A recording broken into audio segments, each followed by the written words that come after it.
Hello everybody and welcome to what is our first ever world record overclocking attempt here in the UFD Tech office. We're joined by Doomed83, one of the best overclockers in the world, who's going to be helping us to try to break the record with some liquid nitrogen. And this is all brought to you by ADATA and their XPG LANCER Neon RGB DDR5 memory. So we're going to be trying to push the LANCER Neon as far as it'll possibly go. You've already done some testing around with this. What do you expect to get out of this overclocking session? Today, I'm just hoping for about 6,300 megahertz. Okay. For in DDR5 terms, that's 12,600. Okay, yeah, that is significantly faster than you're gonna get an overclock with at home without liquid nitrogen. The LANCER Neon RGB is rated to go up to DDR5 8000, so we're going 4.5 past that. With the help of Brian Doom's skill, as well as very, very competent RAM. So not only can you overclock it at home, but it can go even further beyond when you have a skilled technician doing all of that. Additionally, we have the ADATA Legend 900 Pro SSD, their Gen 4 NVMe SSD, a terabyte of storage going on here, as well as the XPG 1600 watt titanium power supply. So big thanks to ADATA, XPG for putting this on, providing us with the LANCER Neon RGB RAM to do all of this. We really appreciate it, and I appreciate you being out here. Yeah, no problem. So we haven't really talked about my experience with liquid nitrogen. I have played around with it before. When I lived in South Africa, I was brought out by Dr. Wees, who was one of South Africa's top overclockers back when it was Skylake, so 2017, okay, yeah. And we pushed it to like 6.2 gigahertz because that was what, like, it was fast at the time. Back then, yes. So today we're on the Z890 platform. Correct. What CPU do we have in this system? In here we have a Core Ultra 7 265K. Okay. And we're not really trying to overclock that. No, we're actually going to be underclocking that a little bit, just to get a little bit more stability. Okay. Yeah, because the integrated memory controller, all of that's on the CPU. Correct. So we just need to make sure that's running well to give the XPG LANCER Neon all of the juice it needs to go even further beyond. So we're excited. Big thanks to XPG ADATA for putting this on. I have always wanted to get into liquid nitrogen overclocking. I just never had the impetus to do it, but now we know how to get deliveries. Yes. We know how to get the whole containers delivered to our house, so maybe you're starting the first of many sessions here. Yeah, feel free to invite me back anytime. Okay, sounds good. All right, so we'll leave it up to you to kind of run the show. What's the first step here? First step is, well, the insulation is super important. You have to insulate everything to keep the condensation off the board, because that can ruin a session real quick. Yes. I know some overclockers like cover their board in like petroleum jelly. Are we doing that today? No, not today. I didn't feel like, this is such a pretty board, I didn't feel like doing that. So I've just covered everything in as much towels as I can, keeping a few key areas accessible, the power button and a few of these control buttons over here, and the postcode, which I'm gonna need to see to see how it's posting and if I need to reboot the system or anything. Okay. Yeah, sounds good. So we're gonna go ahead and turn on the fans because we need to vent the nitrogen gas away from the system so that it doesn't pour the cold down on the board. Okay, yeah. And we're gonna go ahead and start pulling the memory down. So we have a copper pot, is that right? Correct. We have a copper pot on the memory and a copper heat spreader on the memory. And then we have a huge slug of copper on the CPU itself. Okay, and then is this a 3D printed like pouring mechanism? It's just a funnel to help me hit that pot because it's about that wide. Yeah. Okay, so we need to get this down to temperature before we even turn on the system. Correct. So correct. What temperature are we aiming for here? I'm looking for about -135 to -140 on the memory, and that's Celsius. Okay. And then I'll pull the CPU down to about -70 to -75. Okay, and that's what the numbers we're looking at right Correct. The top number is the memory, And the bottom number is the CPU. Okay, so now we're below 0 already on the memory. How cold is liquid nitrogen? It's minus... Minus 196, 196. roundabout. Okay, yeah. So this is about as cold as you typically get when it comes to overclocking. I know some people do liquid helium. Have you ever played around with that? I have not. I would love to do that someday, but it tends to kill hardware. Okay. And it's very, very expensive. Yeah. So it's pretty neat that you know, most people try to keep their PC parts under temperature, you know, trying not to get it to go too hot. But here we're intentionally making it incredibly cold, so that we can do things like raise the voltage, right? And then that way the heat doesn't become a problem when we're trying to do. Correct. And certain parts of the memory and the CPU just simply operate better at colder temperatures, like sub-zero. Okay. Yeah. Yeah. This is. So it's just going to take a little while for us to get down to temperature. It's going to take us a little bit to get that memory down, and then we can pour the CPU down pretty quick.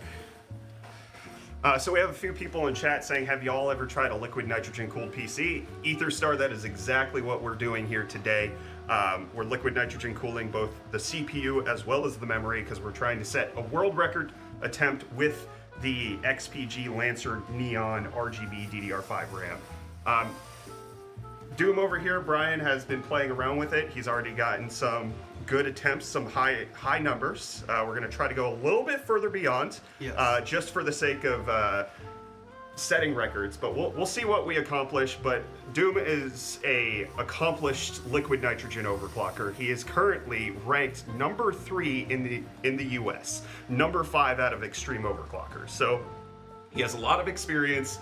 He's actually really good at this, and I'm excited to have him here in the office helping us out with all this. So we're minus 64 degrees Celsius on the memory right now, and it's dropping quite quickly. Minus 69.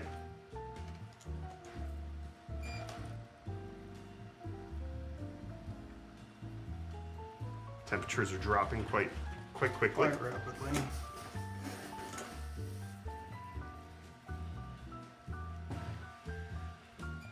Does the RGB help the RAM from getting too cold when overclocking? Not particularly, no. So yeah, when it comes to liquid nitrogen overclocking, you kind of have to replace a lot of the cooling mechanisms. So the RAM we're using is the LANCER Neon RGB, but with the RGB removed. But one of the cool things, Michael, if you want to zoom on in here, one of the cool things about the LANCER Neon RGB is that it's 60% RGB according to the surface area, so you get the top and the bottom, as well as being the world's first eco-friendly RAM because it's made out of 50% PCR plastic. So ADATA having real good eco-consciousness with the LANCER Neon RGB RAM. It's going to look good in your system, it's going to have great RGB, as well as be incredibly performant. Very fast RAM as well.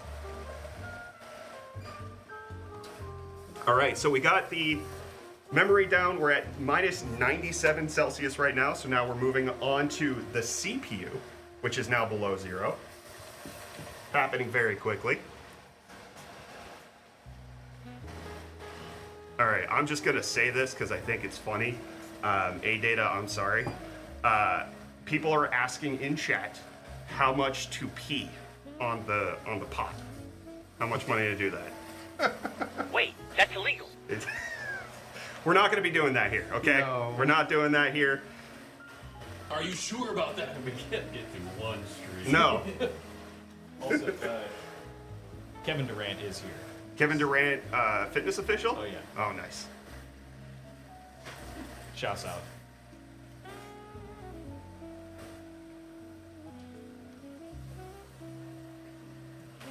All right, so we're at minus 112 on the memory, minus 55 on the CPU right now.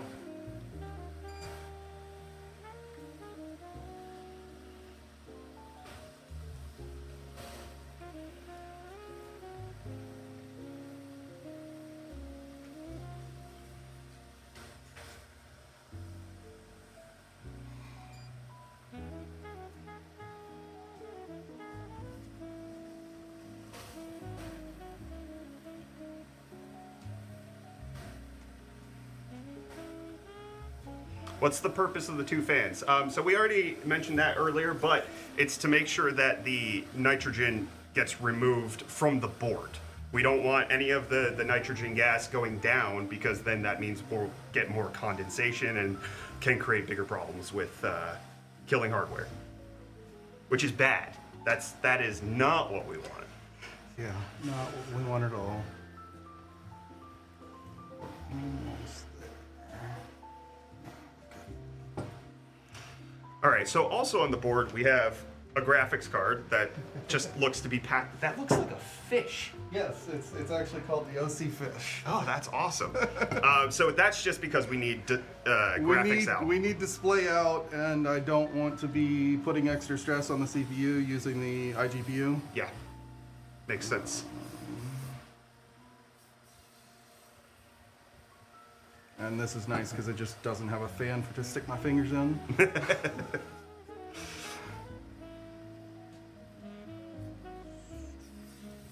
Where do you get liquid nitrogen? You can just Google liquid nitrogen providers, and it turns out they'll deliver to people's houses. Yeah. Some of them will, some of them won't. So might take your it just delivery driver depends. by surprise, but Yeah. they'll do it. Yeah, some of them will only deliver to commercial addresses. The one in Pittsburgh, thankfully, doesn't have that requirement. Yep. Okay, and we are ready to turn on the system. All right, we're ready to turn on the system. We're at minus 134 on the memory, minus 73 Celsius on the CPU. I can turn that low. But just remember, Brian's the most important person to see this, not the camera. I know. I'm just getting little shots of it every once in a while. So this little tool right here, we just have it connected to thermistors. Is that? Yes, yeah, K-type thermal probes, and that's just so that we can monitor the temperature correctly. All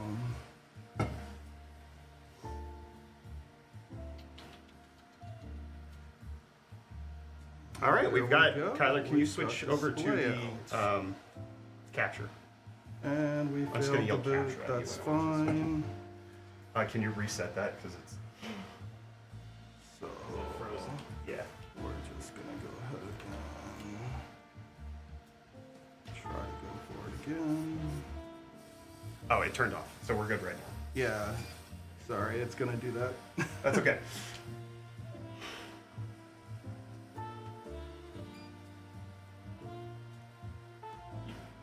Okay. Sounds good. One of our community members asked, do you overclock your personal PC for regular use? My daily PC has a mild overclock on it, nothing serious. I mostly just, need stability on that. Yeah. You just subbed? I love you too. Yay.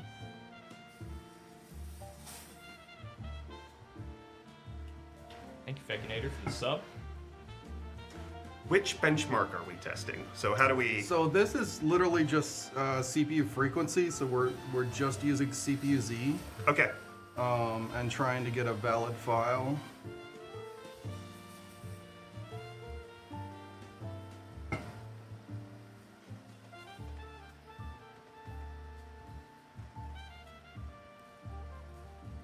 Yeah, as mentioned, we're trying to go for as fast of memory speed as we can. Kyler, can you switch it over now? Is it working? Does it show as Yeah, fast yeah. on the screen? Okay. Michael, you're in my way. I can't see you. Yeah. All right, so here we go. You guys are going to get to see a master overclocker at work messing around with the BIOS.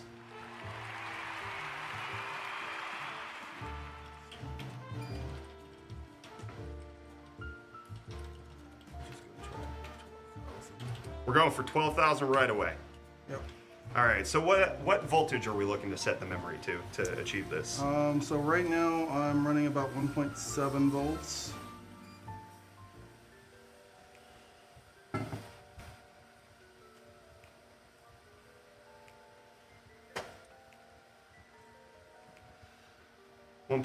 volts, okay. Now at home, if you're using the Lancer Neon, you're going to be significantly under 1.7 volts. Do not try to do that yourself at home. Yeah, you have to actually enable Color capture. an overclocking mode on the in the BIOS to be able to go past 1.5 volts usually. Okay.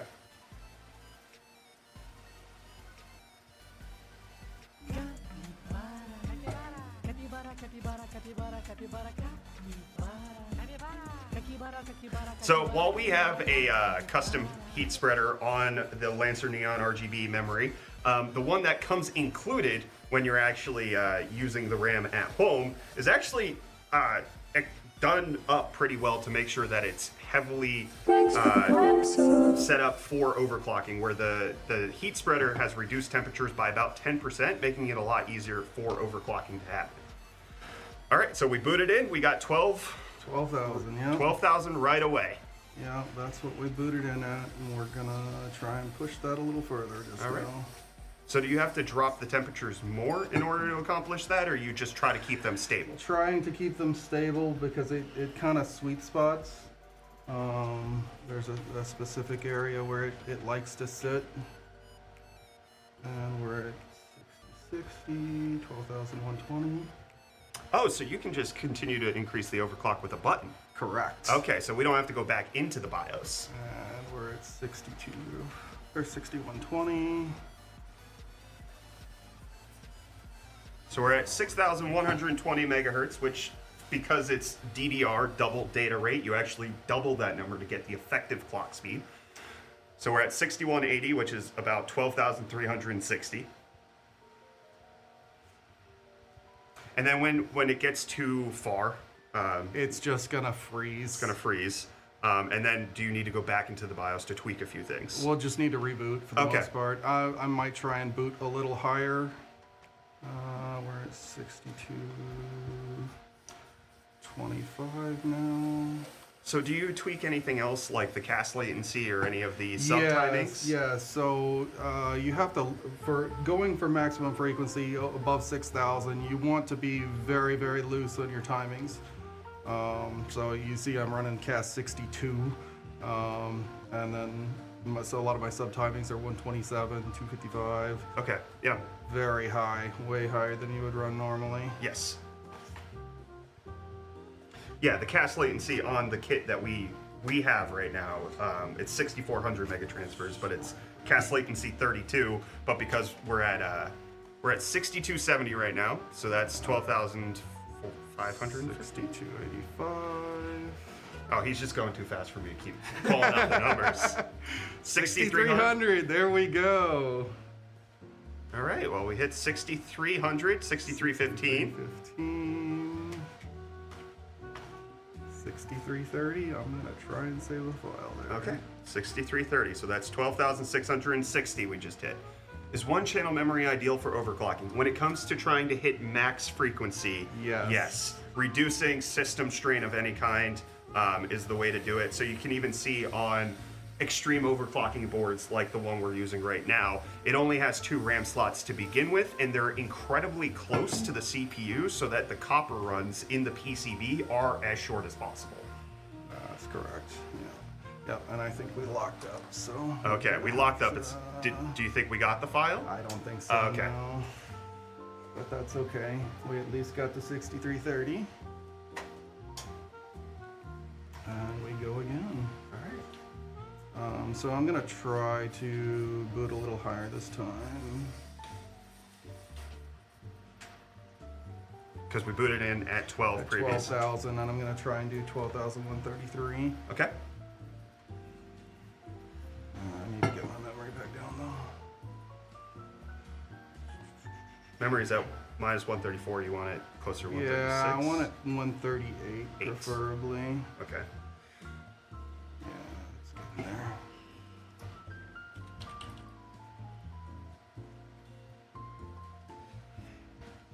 You see, one of the cool things about working with a competent overclocker is that they already know the system kind of inside and out. So it's actually very easy for them to go in and just set it, because they've already played around with the hardware so much that he knows its eccentricities, where it's going to have problems, where it's not, what's what needs to be changed. Whereas for me to hit 12,000, I wouldn't know the first thing about how to do that.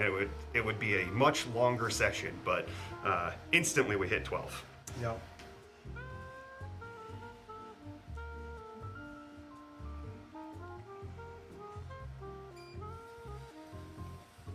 Question, the rest of the liquid nitrogen, can we deep freeze and smash Kyler's favorite 3D prints? I saw that. I think it sounds fun. How about we do the dangerous stuff when Brian's not here and ADATA's not directly involved? I would like that. We can do liquid nitrogen on our own time. All right. So are we locked up currently? It can take a little while to get in the BIOS sometimes, especially when I bring the memory too cold like I just did. All right, so we're at minus 140. You don't want it that cold. Yeah, it's right on the edge there. And if you look, you guys can see condensation's already kind of building on the pot. And we got a little bit on the side of the board where the towel keeps falling off there, but it's not that big a deal yet. Here, I'll switch over to your camera so that they can see that. Michael, if you want to show them right there that there's some condensation on the board by the motherboard connector.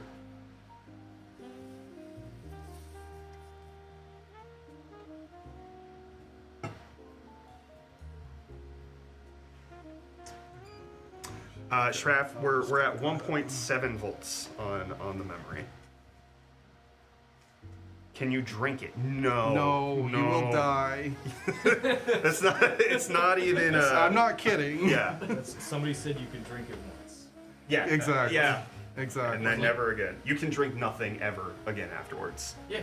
Capture, please, Kyler. I switched off for a second.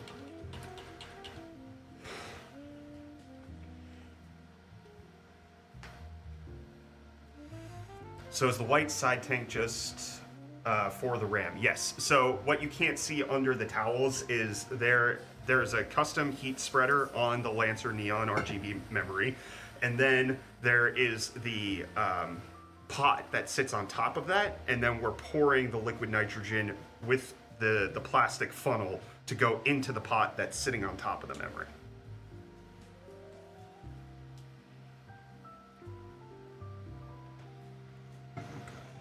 Taking forever to get in the BIOS for some reason. There we go.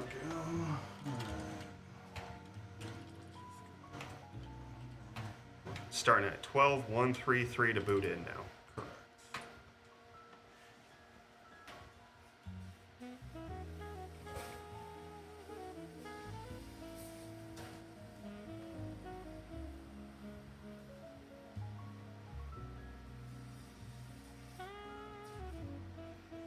Alright, so now is the dance of extreme overclocking, trying to make sure the temperatures stay within range while you're also trying to tweak things, while you're also trying to make sure that you're capturing your numbers or your benchmark, because you're trying to submit it to HWBot to get the verification that you actually did this. It's a whole process. So Brian's processing a lot right now. He's having to look at the temperature. He's having to think about what he's going to do to increase the memory, as well as capturing everything. All right, so we're loading up into CPU-Z now. All right, and we're booted in at 12.133.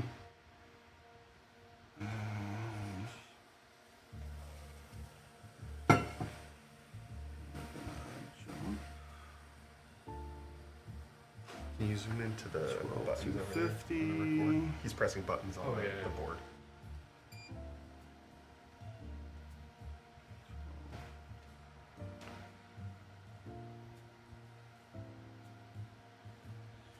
Can't see this angle. I gotta Yeah. stand in front of the main camera for a That's second. fine. That's fine. We're on the screen capture right now, anyways.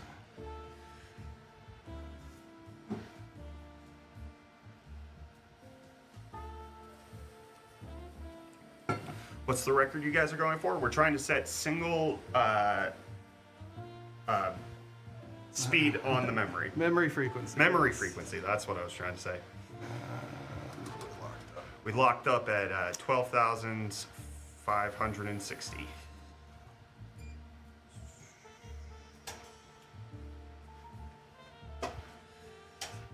not in the main camera shot if I stay here. No, you're good. You're out Okay, of cool. you're out of the main shot.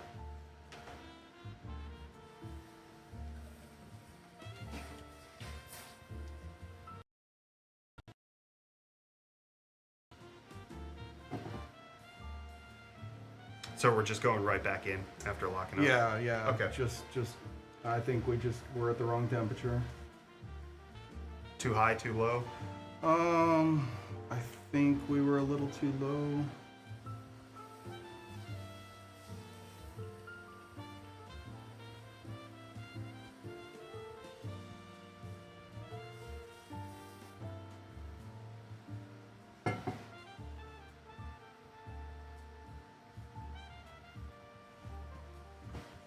Bro, you're using Windows 7. Is that No, No. it is Windows 10. It's Windows just 10. a Windows 10 pre-installation environment, so it's just super light on CPU Blue screen. load, and we blue screen. Woohoo! that's fine? We're recording it. Oh, okay. So it was captured on stream. You're fine.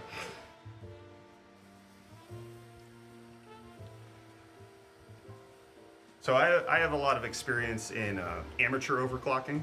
I participated in HW Bot's amateur overclocking challenge where they traveled the world back in 2016, I believe it was. And they live streamed it at the time on, I think it was twitch.tv/overclocking TV. And one of the hosts, Truffman, Truthman. yes, his tagline whenever the blue screen would happen would be him exclaiming, "Blue screen!" It was fun. And it happened a lot because we didn't know what we were doing. Excellent. All right, we're back in the system now. All right, we're back in. We're over 12 immediately.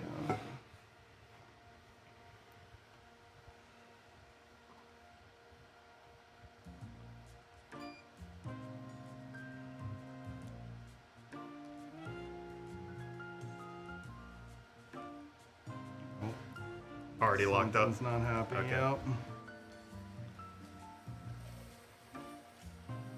Okay.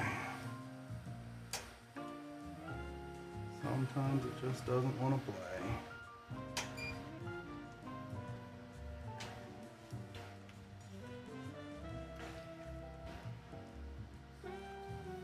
So what's the strategy now to keep going? Well, I was having more luck booting at 12,000, so I think I'm gonna go back Okay. and try that. Can someone explain in simple terms what overclocking is used for? Is it just to test hardware? Is there a purpose it's used for? So liquid nitrogen overclocking, the extreme overclocking that's happening right now, is for fun. It is really, it's exciting to be able to push hardware past its actual limits and be able to tweak and play around. You also get cool smoke coming up.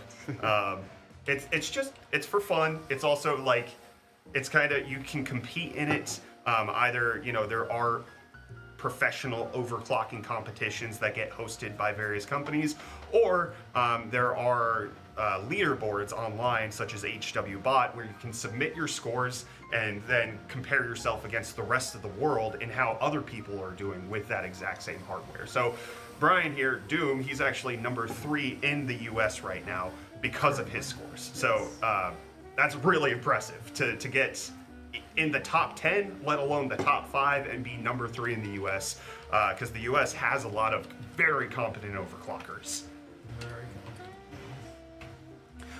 So that's for extreme overclocking. For regular overclocking, like let's say you install some LANCER Neon RGB RAM DDR5 into your system, getting it from 6,400 megatransfers to 8,000 megatransfers, you can actually get more system performance. It's not just about the higher number. You can actually get better gaming FPS. You can get better CPU performance if you're trying to do things like do professional applications. So there's a balance that you have to strike where you need fast speed, but then also trying to make it so that you have stability, because when you're overclocking, as you've seen, things get a little unstable. unstable very quickly for various different reasons.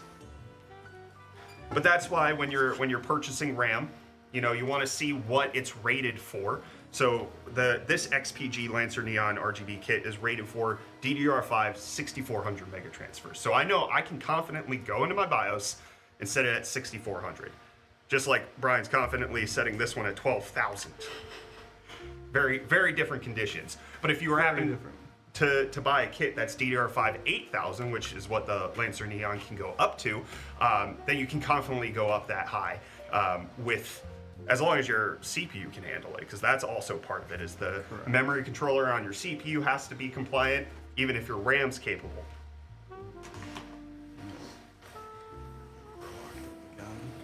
Something is not happy.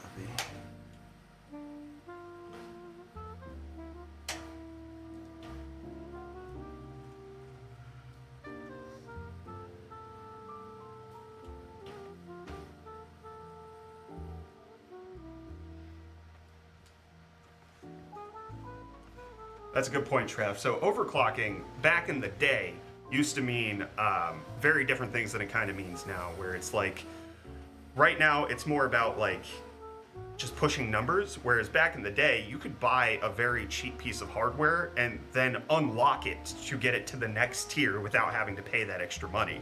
Very similar to what we did with our recent video with the RX 9070. We flashed a 9070 XT BIOS onto it, and we're able to get the next tier level of performance via that overclock. But one of the reasons that doesn't happen anymore is hardware production is way better, hardware validation is way better, the amount of variance that they have in the quality of hardware has decreased because their production methods have gotten better, so they're able to guarantee you're going to hit this speed. Like, we know with confidence that you're going to get DDR5 8000 because we've validated that it's going to be that way, and we know, and that's what we're selling it to you as. Whereas before, certain kits could be rated for, I don't remember what DDR1 speeds were like, but they were rated for one speed, but because they had such a variance in, some kits could hit it, some kits couldn't, you could overclock some of them way further.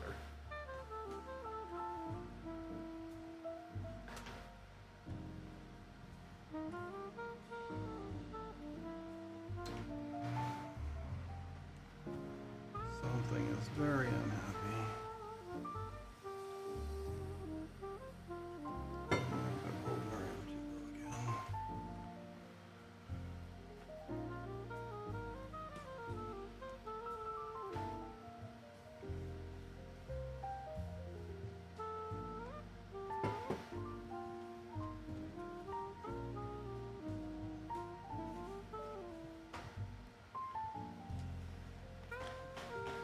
So we're at minus 142 on the memory, minus 71 on the CPU. Yeah, I pulled it down a little too low on the memory. But we're still booting. And we're still just trying to boot at 12,000. Yeah, we're trying to boot at 12,000 right now. Oh, it's booting. There we go.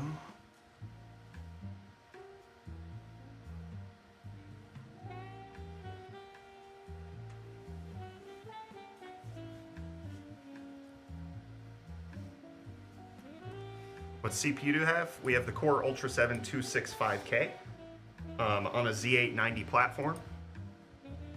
And you can see here we've got the Lancer Neon RGB running at 12,000 megahertz right now. 12 gigahertz, if you will.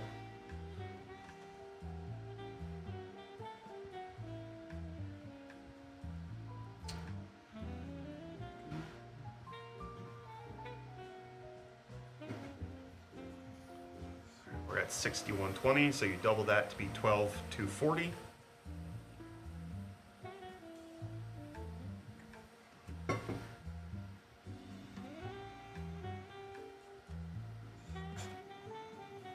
What GPU do we have? Is this just a GT710? It's a GT710, Yeah. yes.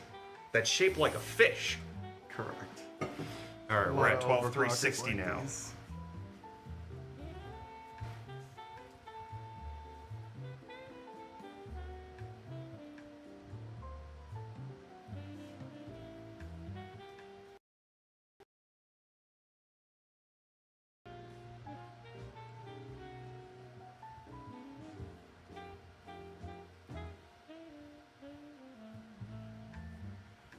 12480.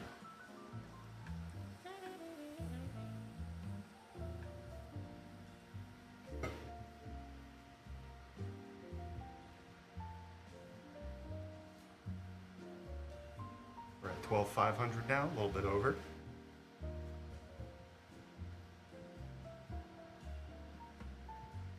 We're locked up at 12540. Did you tune those timings or are those stock? The CL62 is not stock. It is not stock. No, I think it's CL32 stock. Yeah, on the DDR5 6400, it's CL32.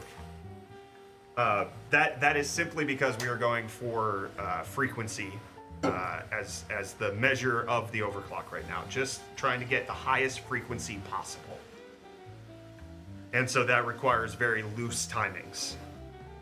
If we were trying to go for RAM performance, like we're trying to do a RAM benchmark, then we might want to bring in the timings and balance that between frequency, but this goal is just complete frequency.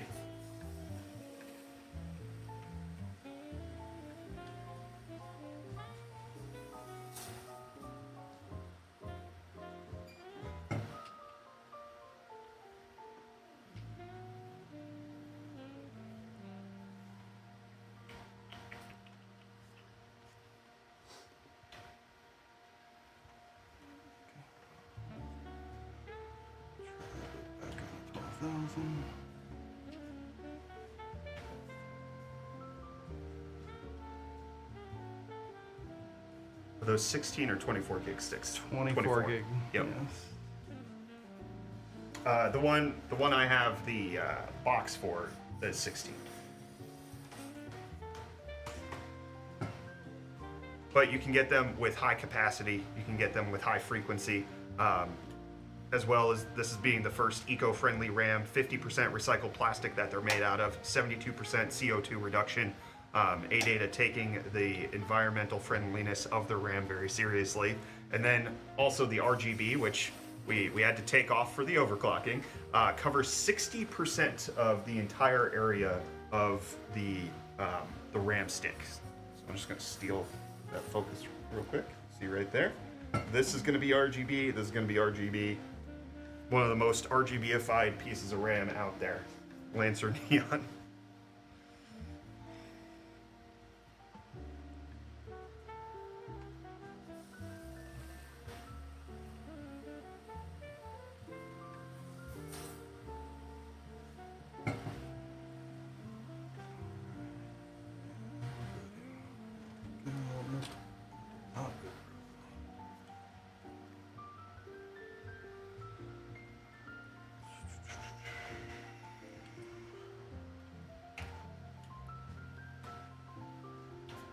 Trying to go back in at 12 still? Yeah, still just trying to do 12. So out of all of the overclocking that you've done, what's your favorite like number that you've hit or like session that you've done? Oh, that's hard to say. That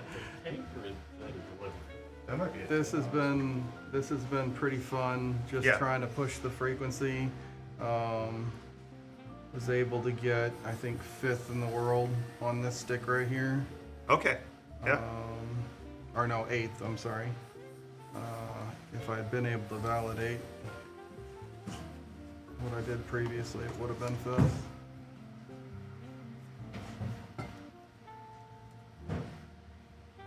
But other than that, I really enjoy overclocking the Intel 14th gen. Okay. Yeah. You know, it's just fun running things at 8 gigahertz.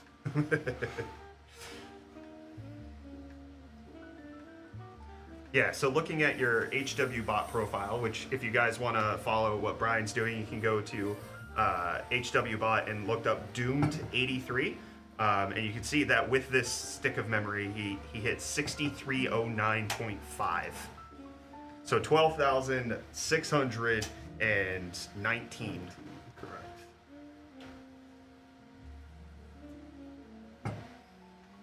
Which we've already seen past that, but didn't get to validate. Yeah, that was our first. Yeah, the First boot. first boot, and that's often the best boot, unfortunately. So Sometimes I can get it to play after that, sometimes I can't.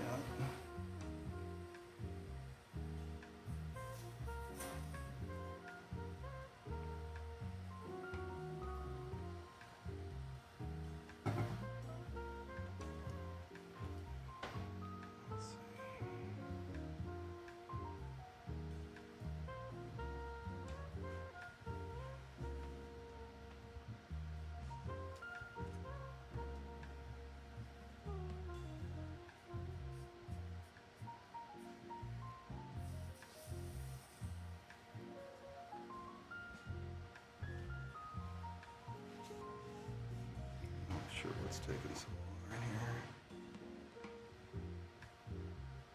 There we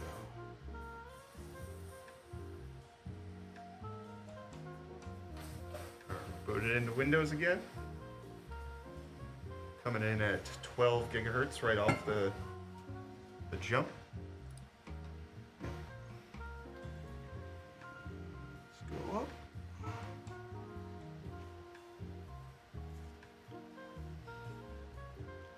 So with this extreme overclocking board, what Brian's able to do is just, instead of having to go back into the BIOS every time and slightly increase the frequency and then boot back into Windows, it just has buttons that you can play with. Yeah, and what we're doing is we're just increasing the base clock, which is taking and being multiplied for the memory frequency. So we're at 12,450 right now, 12,480. We're just overclocking the RAM right now. Just the Lancer Neon RGB that's being overclocked. We locked up at 500. 12,510, yeah. Yeah. I don't know that we're gonna get further today, but we'll try.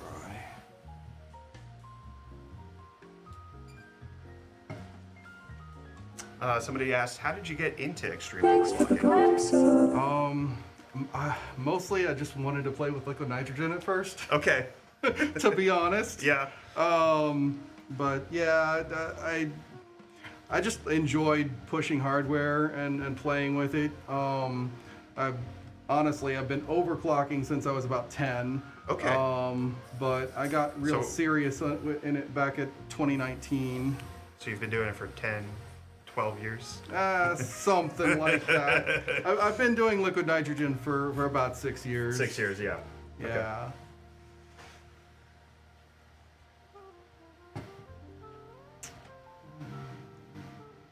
Do you hold any world records? I used to have the PC Mark 10 Express world record. I still want to take that back, but you know, it's just on the to-do list. Yeah.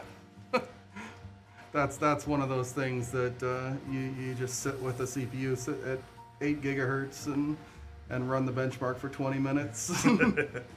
It's a lot of fun.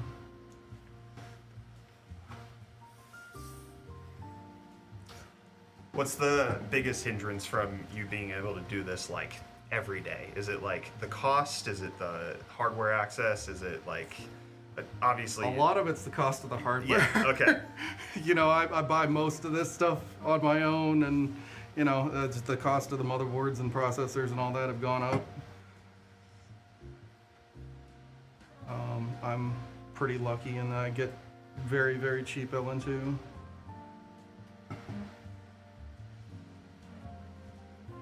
Alright, I'm back in. 12,000.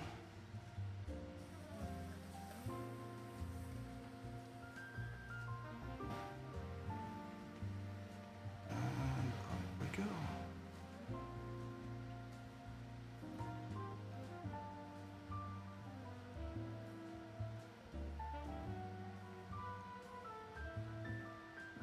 But yeah, one of the big hurdles you have to get through when you're doing getting into liquid nitrogen overclocking is getting one of those.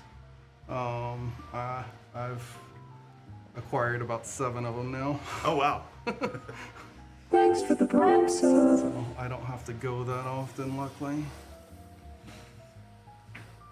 All right, we're at 12,380 right now.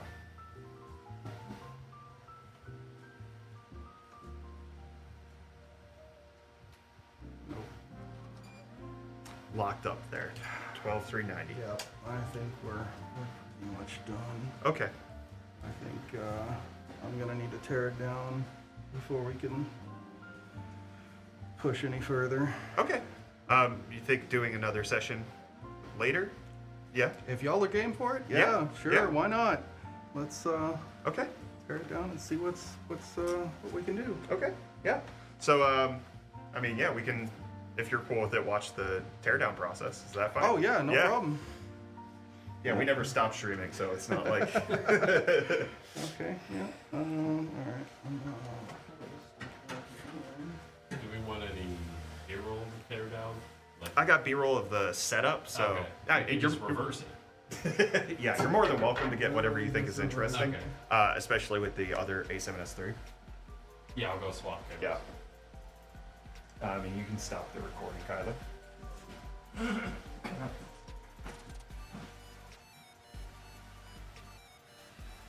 If we have a second here where I can step away. What that noise was? Yeah. Can you grab me another drink? The orange cream. How's it taste, bud? Is it good? That was oddly well timed, Zebo. Yeah. Here, you have so much caffeine, you're gonna shut down. Oh, here comes the blowtorch.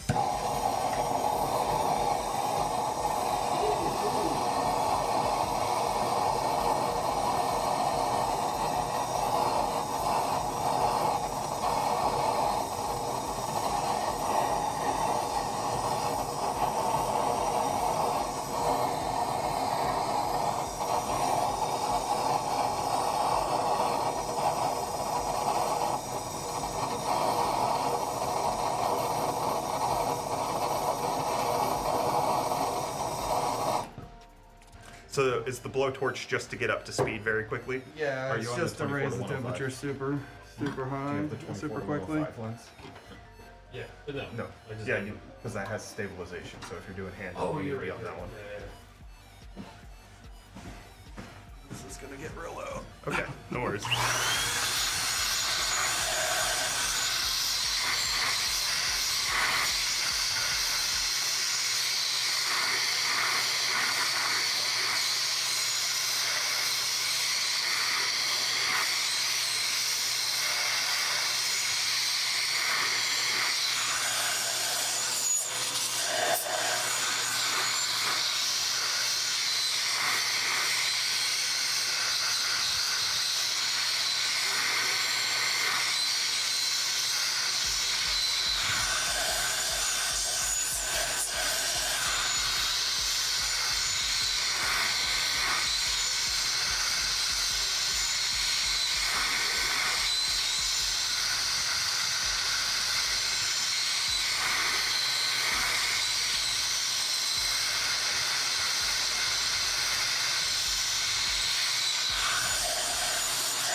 just subbed?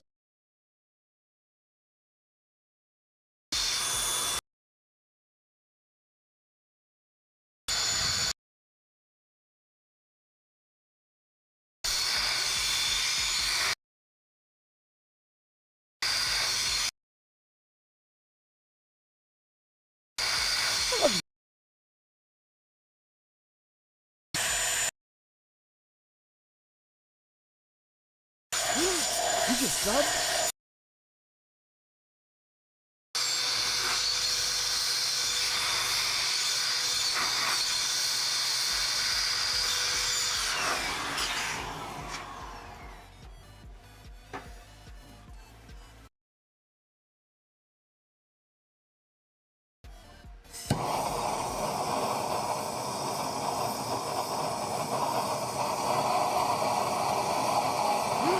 You just subbed? I love you too.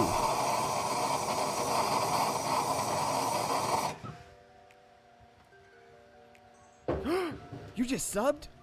I love you too. Samurai, thank you for the 10 gifted.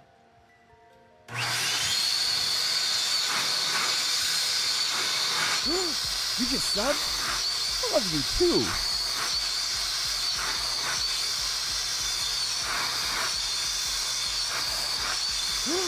You just subbed? I love you too. I did that. That was fun. You're also like 30 seconds. I know. Okay. You just subbed? I love you too.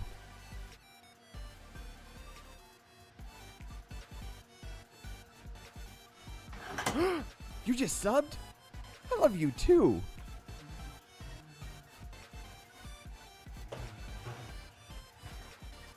So what's the process You for just getting subbed? this ready for I another love you attempt? too. We have to get everything dry Okay. for the most part, and just make sure we haven't done any damage just or subbed? anywhere. I love you too. Normally not an issue, but mostly just making sure everything is 100% dry. Yeah. You just subbed? I love you too.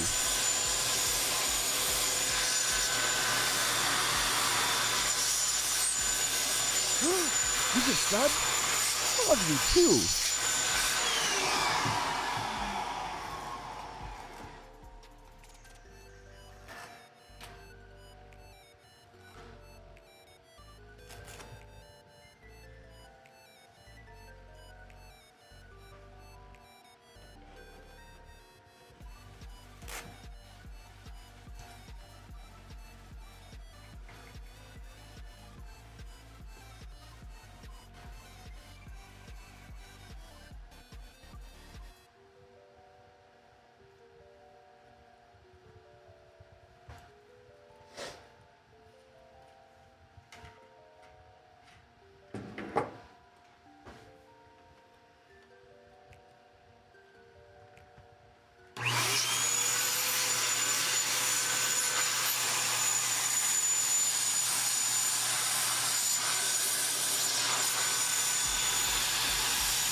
So we've cleaned off the RAM. Now it's time for the CPU situation. Yeah.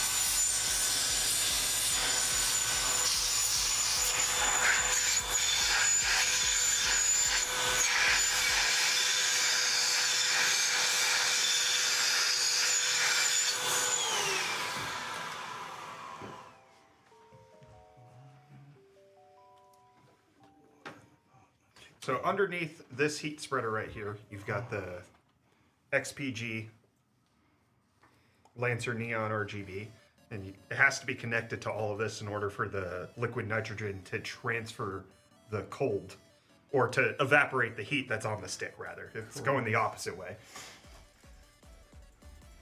Correct, yeah. And this yellow thing is just a thermal probe measuring the temperature of the actual PCB under there.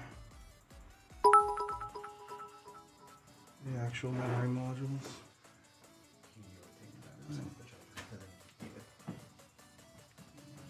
Thank you.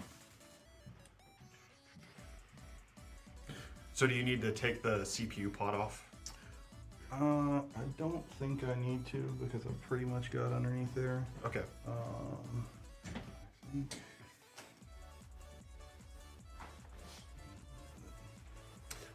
What type of thermal material do you use to connect the pot to the CPU? It's just regular thermal paste. Okay. What I'm using right now is sort of a pre-release that a friend of mine made. Okay. He's trying to get into the thermal paste.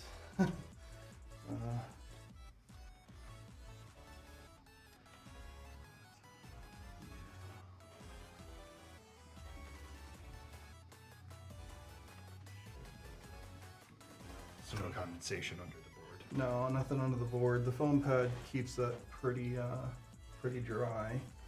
That's the whole point of the foam pad.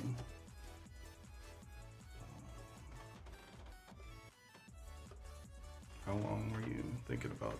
Like, Well, we can go as long as you're willing. Yeah, yeah. Whatever Yeah. you want to do. I'd feel more comfortable if I let this sit with the fans on it for a little while. Totally fine. Yeah, yeah. So, Some lunch? yeah, that sounds like a Yeah, good we can idea. order some lunch. Yeah, that works. What would you like to eat? Oh, I don't care. Anything that's not like standard chain restaurant. That'd Okay. be great. So I did, early on in our communication, I did recommend Primanti's, if that's a Pittsburgh staple. It is a Pittsburgh staple. Pittsburgh staple. Let's do it. All right, let's do Do you like big sandwiches? I like sandwiches. We're in. All right. All right, here, you want to place your order? I'm trying to place another order right Oh, for the Switch 2? You trying to buy a Switch right now? Is that on Gilly? Oh, okay. This dude, it wasn't enough that he was up till 3, showed up late. Now Yeah. he's doing it at work. You gonna let this fly? Are you questioning me right now? What's this about, man? I'm focused over here trying to help Brian out and make ADATA and XPG look good.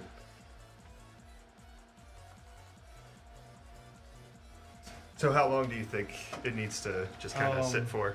Yeah, I mean, 30 minutes, an hour, or something Okay. like that. All right. Yeah, that's all fine. right. So you just like the PCB trying to get that. Just making sure everything's 100% dry because all these little ICs and everything, Yeah. a little bit of water can get underneath there and boom, your board's dead. Okay. Yeah. Yeah, we're not in any rush. You know, Oh, ADATA is sponsoring this, so this is what we have to do today. Okay, awesome. And if this is what we have to do to get a validated result, I'd rather do that. Yeah, one thing we can do is check to make sure the valid didn't go. But I don't think it did because it locked up. Mind if I go check that? Yeah, go ahead. Yeah.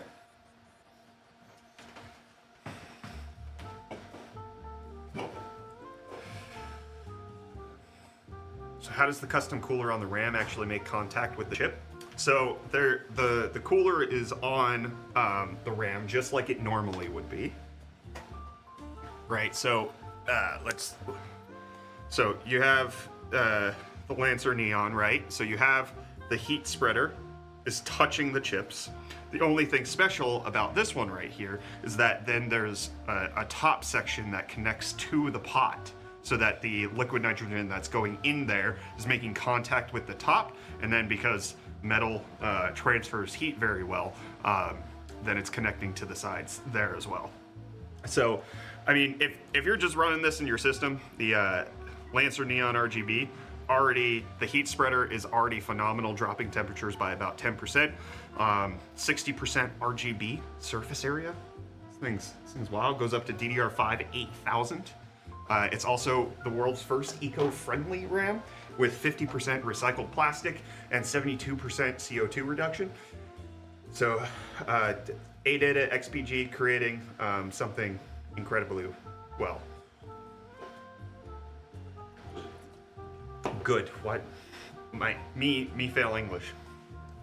Huh? That's impossible. Oh, Kyler wants to look at the Lancer Neon. Insulating? You know we're live still. Yeah. Okay. That was a Kim Possible joke. What's wrong with that? I didn't know who you were talking about, so I wanted to. I don't know any Kims. Oh, bummer. Yeah. Can you show us what the RAM looks like in a system when you get a chance, please? We will be building a system at some point in the near future with the Lancer Neon RGB, as well as the ADATA Legend 900 Pro Gen 4 SSD. We're gonna have a system put together with that. We're using that in the system here, as well as the XPG 1600 watt titanium power supply. So we got a lot of heavy duty parts coming in from ADATA and their gaming brand XPG. Who needs it? He does. Okay. Yeah. I'll let him fix the food order. So whenever. Yeah. Whenever you're ready, you can okay. place the Yeah, food yeah, order on no my phone. problem. You should just probably do it not on camera. It's the only thing. That's why I didn't walk over. Yeah.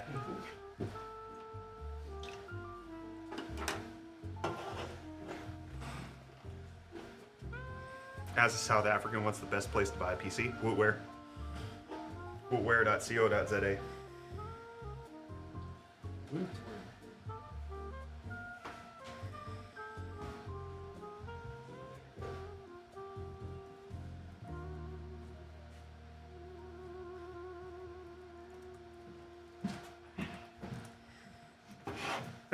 And guess what? Bam.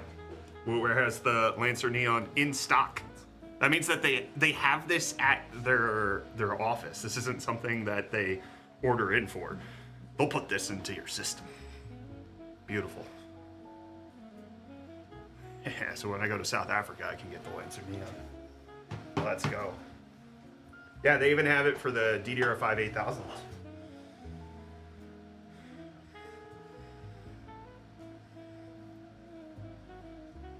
How much does that cost in USD? I don't want to answer that question. It doesn't matter. South African tech prices are very difficult.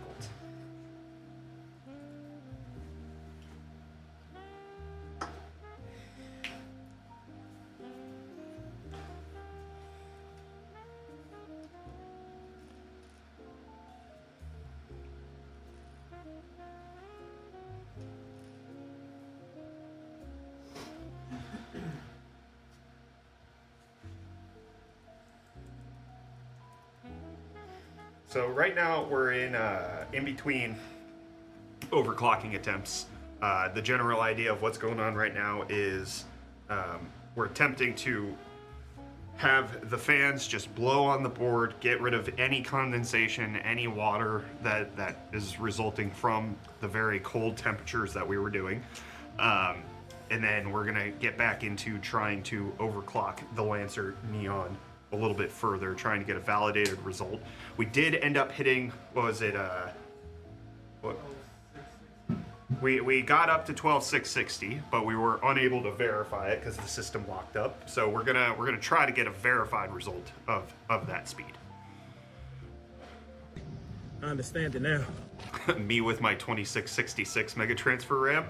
Yeah, we're going a little bit. We're not quite 6 times, over 5 times your speed.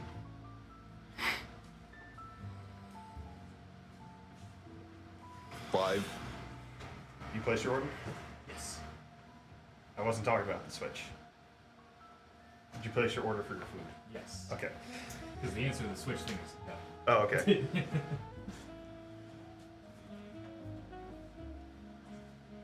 Funnel cake fries. What?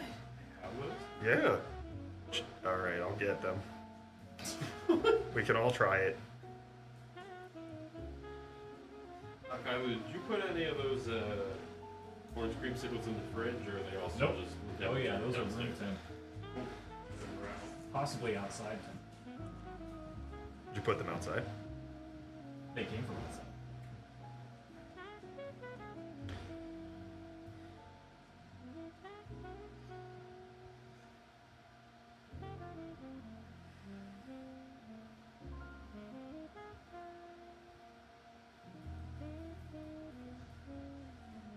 Man, I don't know what I want. Perhaps a sandwich. Maybe. I snagged a Switch last night. Pumped. Congrats, man. I got mine a couple weeks ago. Couldn't be me.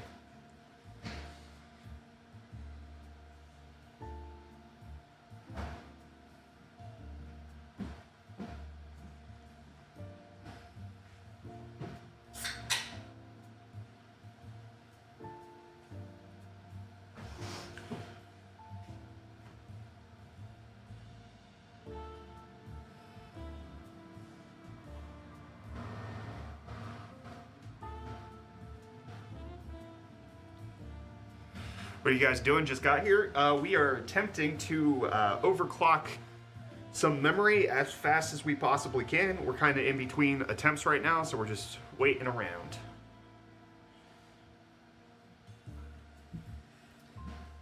Thank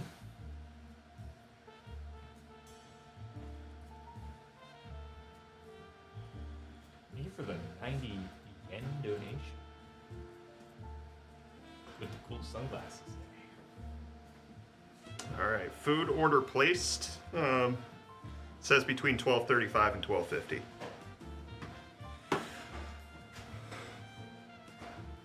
With the Switch 2, because of you being a content creator, do you get a review unit? No. No, I do not. They don't know our history.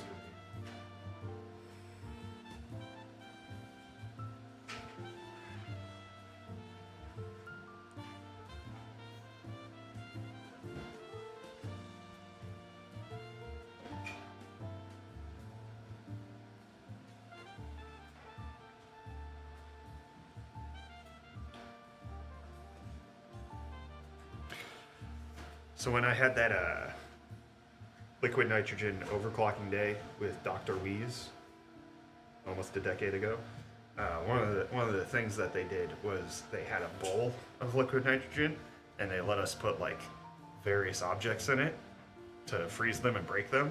Yeah, So that's like what we were gonna do. like a tomato. That was fun. Yeah. Like Mother makes some really good chocolate covered bananas. I can't stress to the stream enough how much whiplash I got yesterday whenever I asked if you could touch the liquid nitrogen, and Brian just poured it on his hand without saying, like, just immediately. yeah, so one of the cool things, because liquid nitrogen is so cold, it's subject to I think it's called the Leidenfrost effect, where it's boiling so rapidly that it creates a gas layer underneath as it boils. So if you just quickly get it on your hand, theoretically, don't do this at home, don't listen to me, it's boiling and you're not gonna feel it. It's like when you put water on a really hot skillet and it just kind of dances around. It's the same idea. Still, it's ready. Same idea. Don't try it at home. Not legal advice. I'm not a lawyer or an accountant. Sausage. Somebody in chat said to say sausage if I read that comment, and I did. Keep it going. What? Everybody say sausage, keep it going. Sausage. Are you taking my RAM? Are you taking my Lancer Neon RGB? I'll be back. Come on, man. What's he All right. doing with it? I don't know what he's doing with it. Being efficient with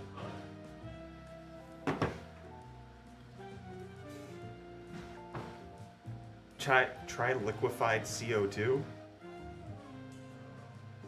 That doesn't exist at ambient pressures. Yeah, because it's dry ice, right? Correct. Yeah, it can't be a liquid. Yeah. It can be a liquid at about 896 psi, if I remember correctly. Oh, wow. How do you have that just off the top of your head? I use liquid CO2 for making soda. Okay. Fellow soda stream enjoyer? Yes. I have mine hooked to a 20-pound CO2 tank, though. We don't. That's awesome.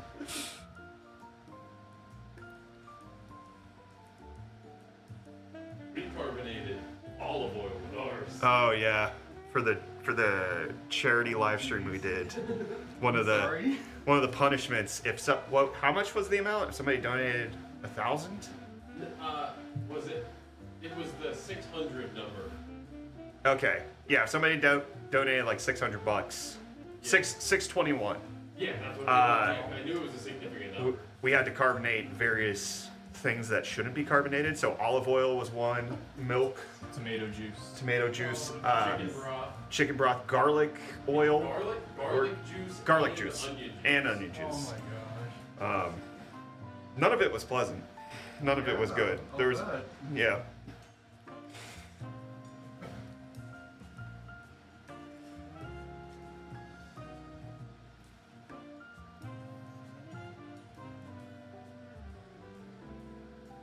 That sounds vile. It was. It was vile. But we all consented to it. Chicken but no jockey. Chicken brothy.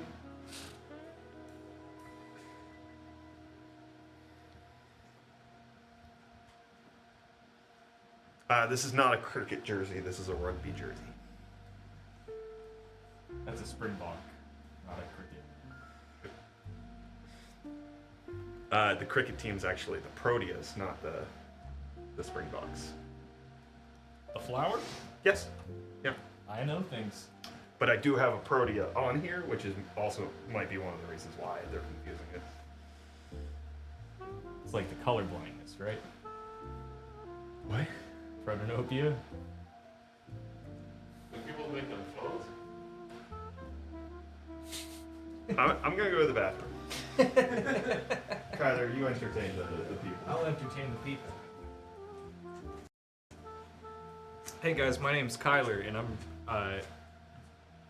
currently trying to buy a Switch on my phone.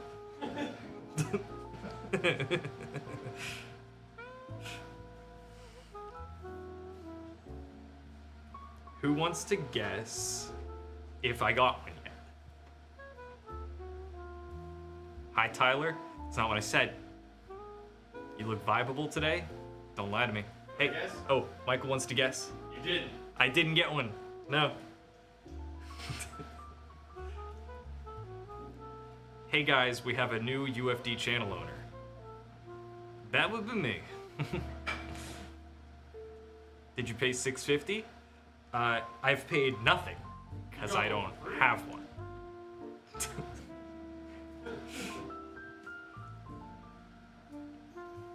Switch to bent test video.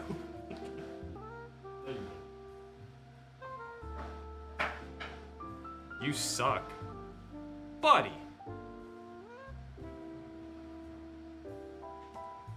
Kyler owns UFD channel now. What can I say? I'm good at business. Switch to bench press video. Did you get the record? Not yet. Notice how we didn't say no. We said not yet. We're prepping for a little redo.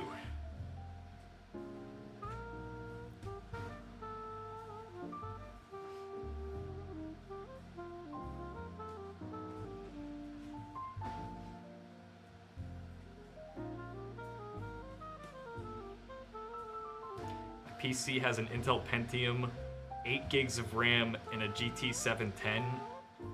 Is a Steam Deck a good upgrade? You're being silly.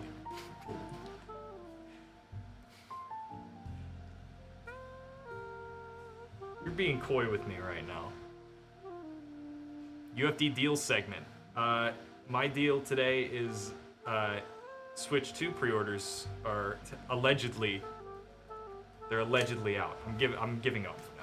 I'm putting my phone in my pocket. Tung tung sir.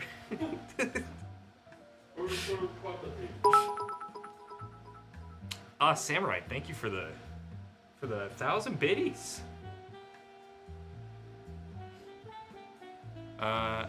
144 hertz monitor. Should I be using VC? Oh, I lost it. It scrolled. You said it wrong? I've never actually seen any of those videos. I just hear Michael say it sometimes. Do you hear him? Because he said it. Turn off VSync. Should I buy a Steam Deck or Nintendo Switch 2? Totally different things. Yeah. Do you want to ask yourself this. Do you want to play Mario Kart? And act accordingly. I saw a tweet last night that was like, everybody's losing their minds about Switch 2 pre-orders whenever all the launch titles are just Mario Kart and a bunch of games that are already out. That they've announced so far. There might be other ones. Yeah, but everybody's losing their minds solely off of that knowledge, me included. All right. Bombardillo crocodillo.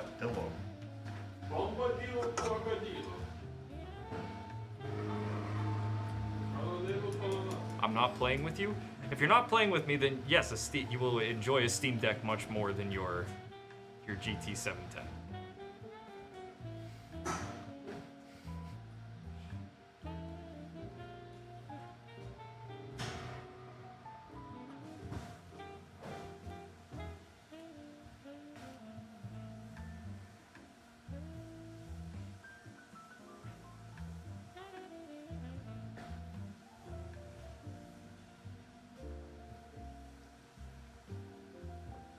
Yeah, DJ Glocker, I do believe that 12660 is what we were at.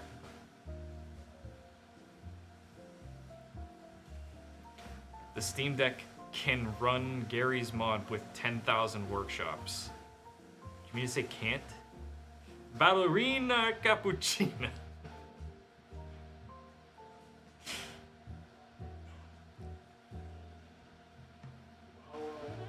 How you doing, my favorite clam man? Hanging in there. Got minimal sleep.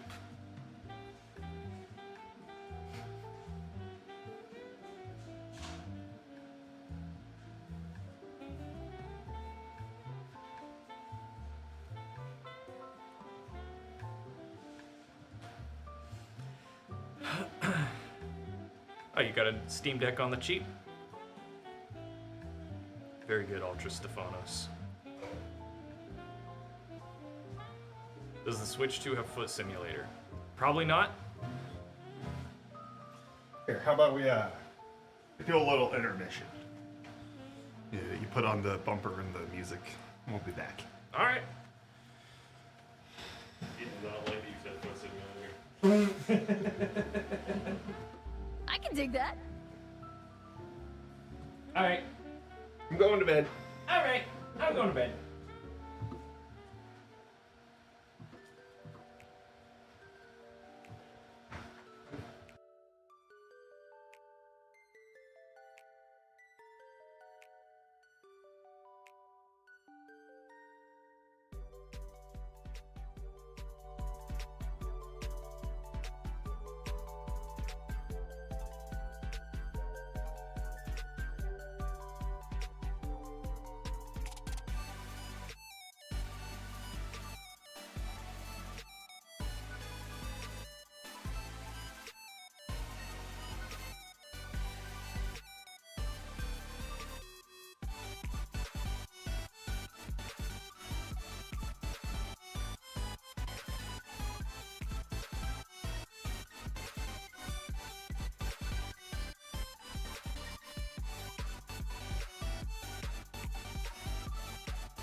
Two different socks.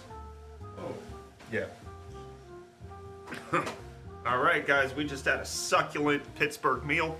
Did you want to do? Yes, I sure did. Oh, yeah. That's why.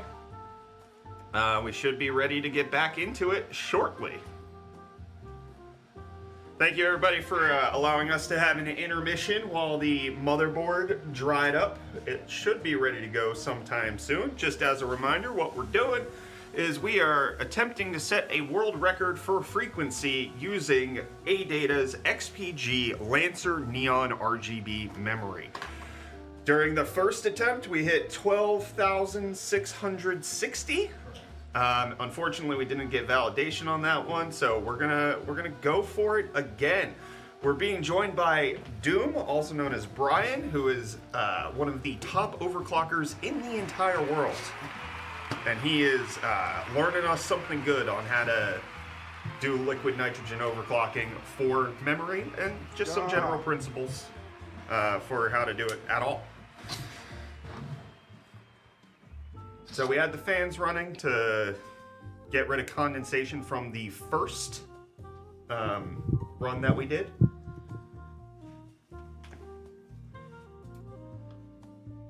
So 12,660, that was higher than your previous attempts. Correct. Which was 12,618. So we did get higher.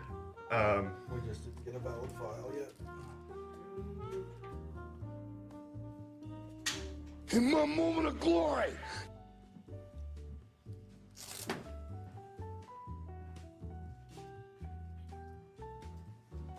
Thank you, HTC. Yes, guys, if you want to check out Doom's actual history, all of his submissions, to see the numbers that he's putting up on HWBot, that link is in the Twitch chat for you to be able to see.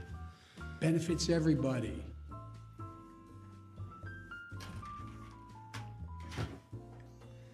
So right now we're just getting the board prepped again. We have the pot prepared on the RAM. There's a heat sink on the RAM, which is then connected to the pot, which we're then going to pour liquid nitrogen into to keep it down to minus, what was it? 136, 138, yeah, somewhere in there. And then the CPU's down to roughly minus 70, correct. I think is where you're keeping it.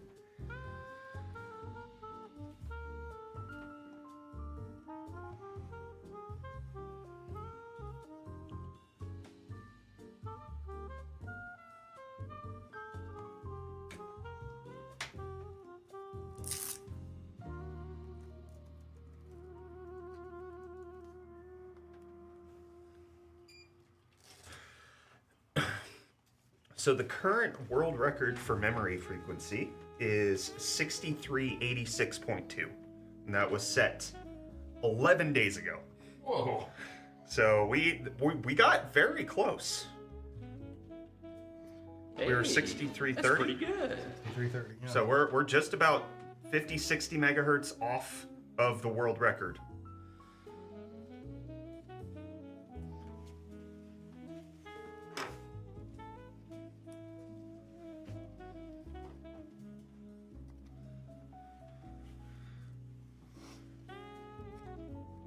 Cool GPU cooling plate? Yeah, it's a fish. Looks like a fish. Do you mind if we pull it out and show it to the overhead camera? Go ahead. Thank you. It's a fish. It's got HDMI and DVI. Oh, that doesn't just look like a fish. That like is a fish. It's a fish. GT710 fish. Yeah, it looks like it has the scales and everything. I wonder if you could pull the heat sink off of it and put it on a better card. It's a you would have to get a fan if you're putting it on. Yeah. Much better of a card. Yeah. So right now what we're doing is getting the entire situation prepped to prevent condensation to leaking on the board. Fish named it. Should let that one stew a little bit. What's the coolant? We're using liquid nitrogen. The amount of willpower it takes for me to not say plear every time you say condensation. I don't understand it. Nor Out of the the water. condensation. What is this? That show about mermaids that like were on land, but if they touch water, they turn back into mermaids. And like one of them like picks up like a glass with condensation on it, like turns back into a mermaid. I was not aware of any of this. It was like a show for like teenagers. Okay. It was around like Degrassi era. Yeah. What was it called? Aquamarine. Had that ready.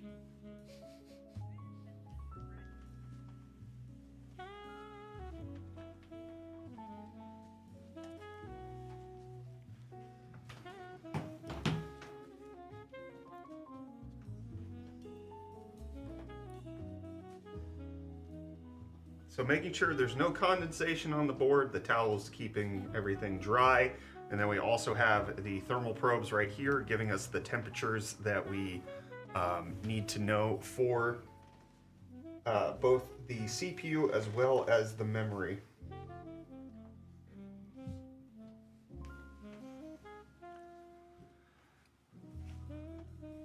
We still good on the shot? Yeah, we're good. Yeah, everything's fine. And again, big thanks to ADATA for providing all of the parts that we need in order to do this liquid nitrogen overclocking attempt, for flying Brian out here to our studio, for allowing us to just have time to spend with him and try to do something fun and something that hopefully nobody's done before. That's the goal. That's the goal. Don't give up, Key. Here, you wanna... Don't give up. Yeah, I'll get some. Don't give up, Key. You can't give up. So we have our giant liquid nitrogen container, which this is the unpressurized version. There's an even bigger pressurized version downstairs.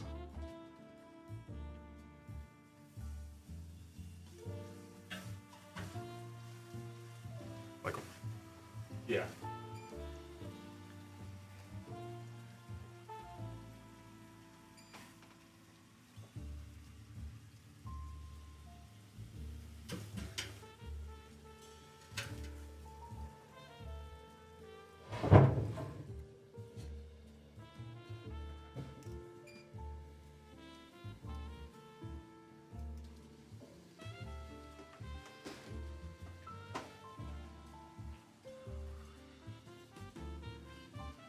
With taking out your PC outside in -5 Celsius good enough? No, we're getting down to -138.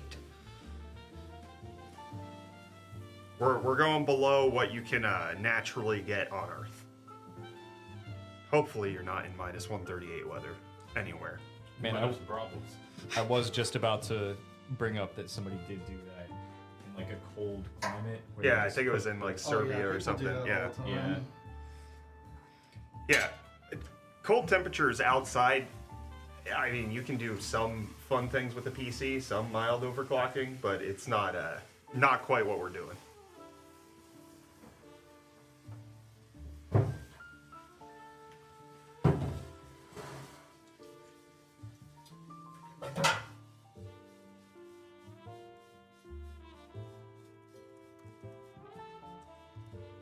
Coldest temperature ever recorded was -89 Celsius. Wow, so that's what, like Rice. 12 degrees Fahrenheit? Sorry? -89 Celsius? No. -128. Wait, no, that can't be right. Is that Yes. the coldest recorded, On Earth, yeah. just like naturally occurring? Yeah, in Antarctica, Okay. July 21st, 1983. That's horrifying. That is, yeah, that's colder than rice. All right, so we're getting liquid nitrogen started. We're starting at 22 degrees Celsius roughly, and you can see that that number is now quickly dropping. Jason Gee, you're the guy that posted the McDonald's PC thing on Reddit? Welcome.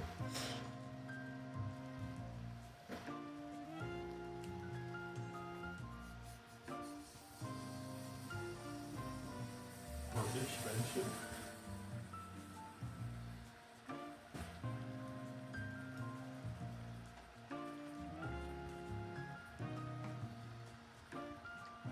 Look, we have 120 B-roll of like pouring in. Yes. Okay. Yeah.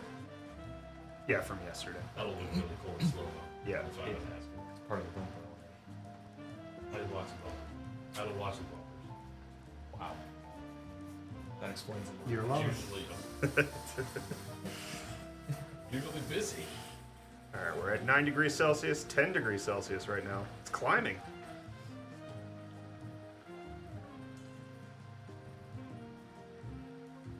Oh wait, no, I missed the minus sign. What's wrong with me? Yeah. I'm gonna say, why is it getting more? We're at minus 20. We're at minus 20. That was my bad. Put in the solid nitrogen. That stuff makes it warm.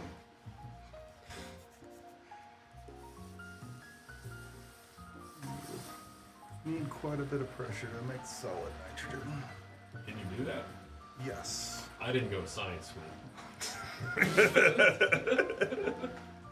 Yeah, with changing pressures, like it can change the state of matter for a lot of different elements. Like there's a pressure and temperature amount where air becomes liquid. You don't want that. Why? You just can't breathe.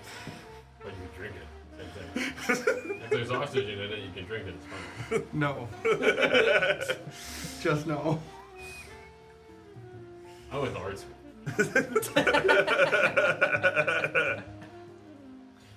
All right, we're at minus 47. We got about another negative 90 to go. Hopefully you've got the area well vented. Yeah, we got a pretty plenty big of space. ventilation here. We got a window cracked. Do it. Yeah, I cracked the windows over That's the weekend. downstairs. The doer? Right there, buddy. Is that how you pronounce it? Is it doer? Doer. I hear it a bunch of different ways. Okay. Maybe so this is the Pittsburgh thing, because the guy on the phone was calling it a doer. Doer. You'll hear that a lot. Yeah. So is that the big one or the They're both doers. Yeah. Okay. Yeah. One's pressurized, one's Yeah, it's unpressurized. just pressurized versus unpressurized, and there's different pressures that they can sit at for the pressurized ones too. The unpressurized are just so much easier to handle.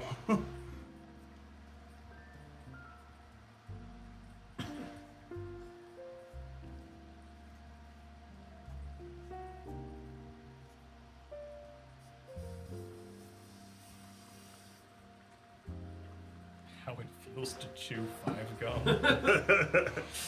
So with the speed that we got earlier that we didn't verify, or we would have been in 6th place. Correct. This was not charged. It doesn't charge when you have it plugged in. Oh. The AC supply is just an AC supply. It doesn't charge the battery. So you have to plug it in and then swap out the battery. Okay. Where are the batteries? Charge station? Kitchen. Let's swap that out too. Okay. Yeah, I'm gonna do A lot of people are saying the forbidden cup of water. Yeah. Yes, yes. Do not mix up your drinking cup and your liquid nitrogen cup. Have them in separate Stanleys. Yes.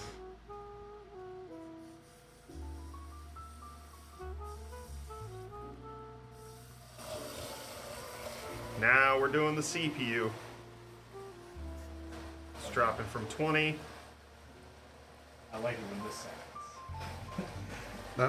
This CPU pod is very fast, as in it drops the temperature. Yeah. Extremely quickly. Now we're in the negatives already. Negative 95 on the memory, already down to negative 10 on the CPU.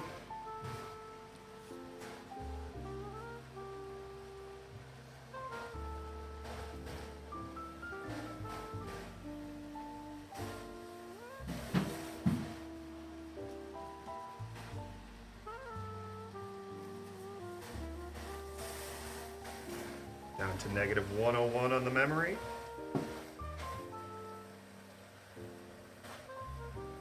Yes, we're currently trying to get the RAM and the CPU down to the temperature that we want in order to boot the system. We're looking to be at about minus 70 on the CPU and minus 138 on the RAM.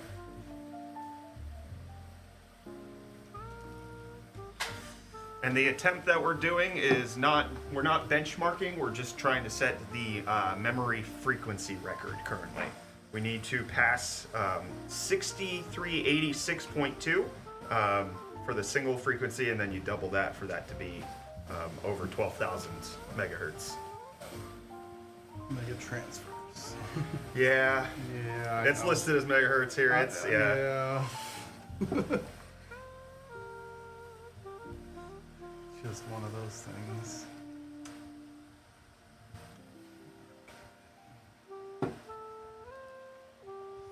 And the memory that we're using is the LANCER Neon RGB from XPG, which is ADATA's gaming division. The LANCER Neon has 60% coverage of RGB. Lot of lights on these things. Yeah, look at, like, I didn't realize it at first how much of it actually lit up until I held the thing up to the packaging. Yeah. But like the actual stick, like the entire thing lights up. Yeah. All right, it looks like the CPU's down to temperature. We're at minus 71, and we're still going on the RAM. Minus 125 now. Which one's Walter White?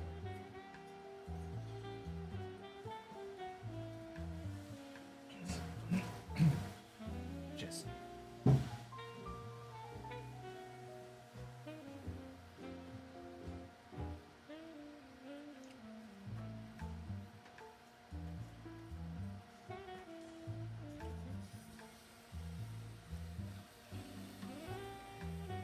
We're going to see the records for these attempts. Yes, it's on the HWBot website. Here, I'll drop it in. HWBot.org. Yes, I'll drop the specific link into Twitch chat. So that's the link for the memory frequency specifically. With the previous validated result from Doom, he is currently in 8th place.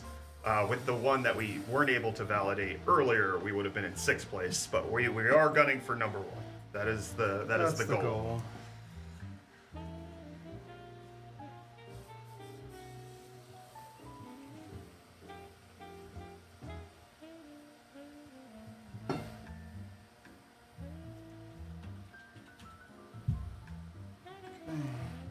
All right, we're ready for booting. Yep. All right. To boot it.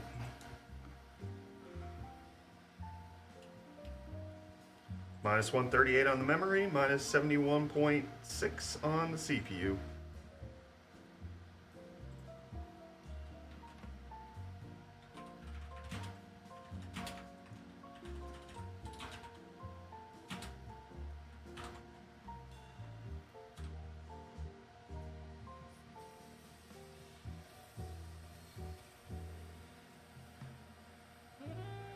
Kyler, switch over to the capture, please, so that everybody can see what we're going to be doing. So is the plan to boot into 12? I'm gonna try and boot 12.133 again. Okay. So we're going to try to boot 12,133 mega transfers just from the jump.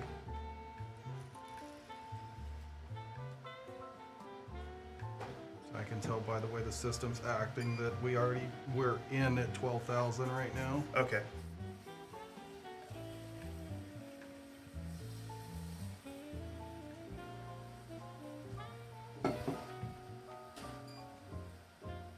Switch back over, Kyle. Breaking boards. Good luck. Hopefully breaking records, not boards. Well, yeah, I think we need to have some, like, phraseology specific to, Kyler, the screen capture. Oh. I'm done. That's fine.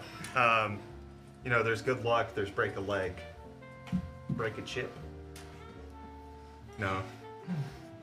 Drop it Right aboard.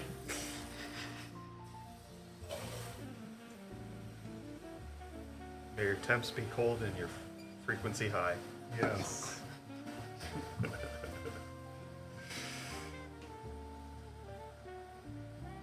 Bend a pin. That's pretty good. No. Well, it's kind of like break the leg. You're saying the thing that's bad.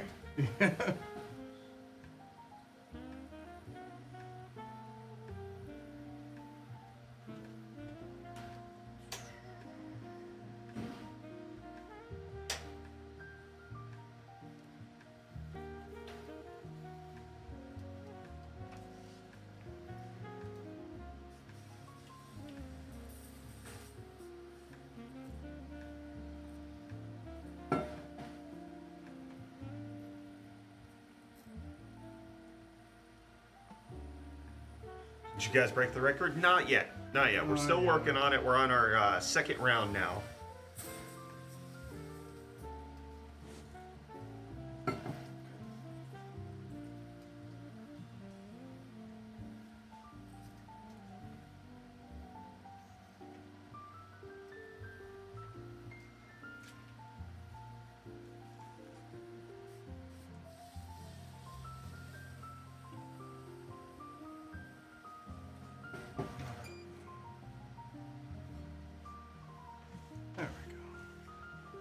Windows boot issue. Yeah. Typical when something isn't happy. Booting in. Again, our CPU is the Core Ultra 7 265K, and we are booted in to Windows at 12133. So you guys can see the DRAM frequency number says 6066. The world record would be 6387 or so. Is where we're trying to get. So we need about another 250 megahertz, which doesn't sound like a lot, but it is. It is a lot.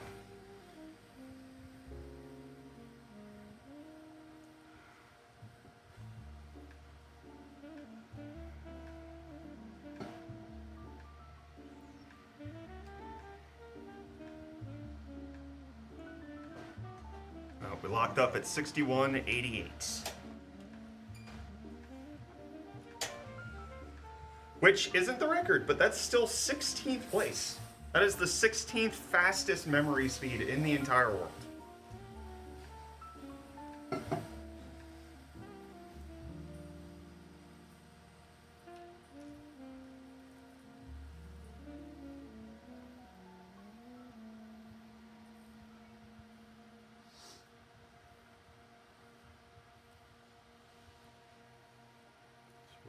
Temperature to get booted in.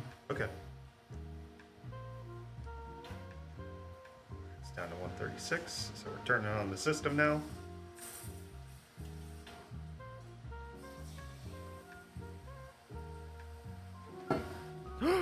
You just subbed? I love you too.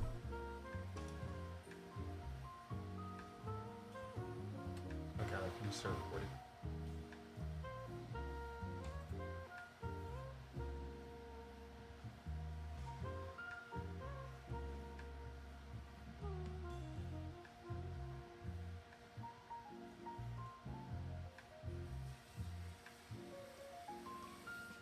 Thanks for the 50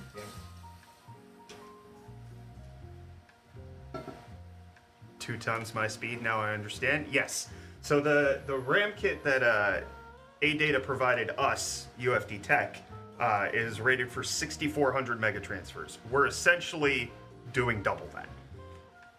Not quite, but we're getting close. All right, so we booted in at 12133 again.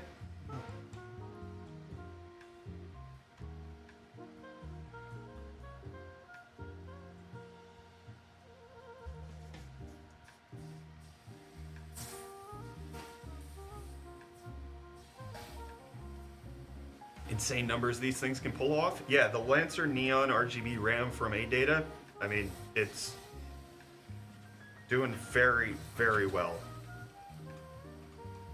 Again, we're top 10 already with this stick of RAM. And by we, I mean me. I did all of the work. I have done all of the overclock. It's Brian here. It's Doom. In my moment of glory.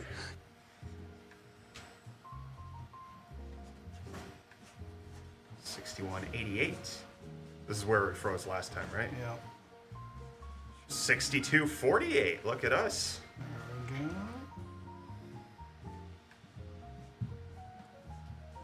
62-64.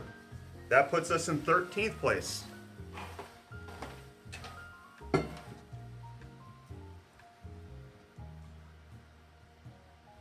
$62.79. You want to get that actually? Yeah. 62.79 was 11th place. That's where we locked up there.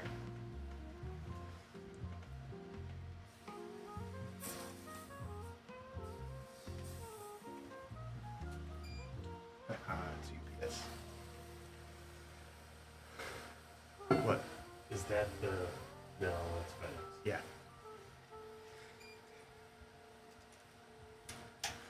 How much liquid nitrogen have you guys poured? Not a lot. Not a lot. This is pretty low power, so it's not eating a whole lot of nitrogen. Probably only used about 4 liters last session, and probably only about 1.5 liters this session so far. And we're mostly just, we're trying to get the RAM going, and that's a single stick. It's not dissipating as much heat as it would if we were trying to do a CPU frequency. I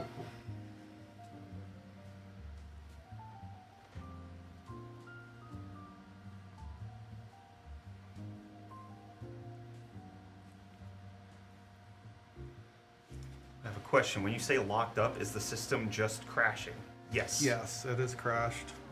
It's because everything is unstable. The PC is not able to communicate with itself properly.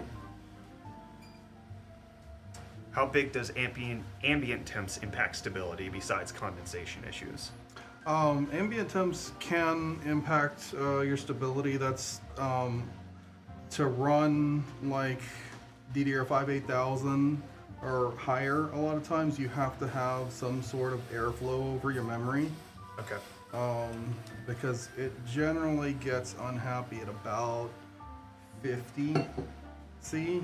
Okay.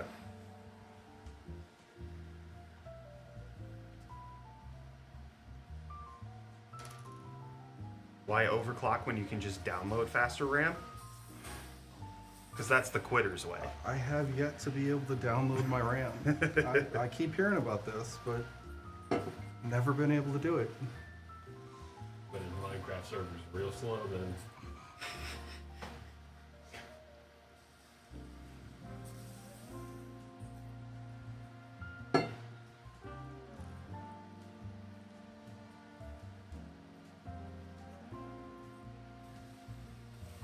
Download and overclock. Speaking of that, I was in an amateur overclocking competition in 2016, and I was in first place. And some guy was having some like major problems with his system. They had like 5 set up, and like it wasn't just like he couldn't get it to overclock. It was like just broken. His computer wasn't working.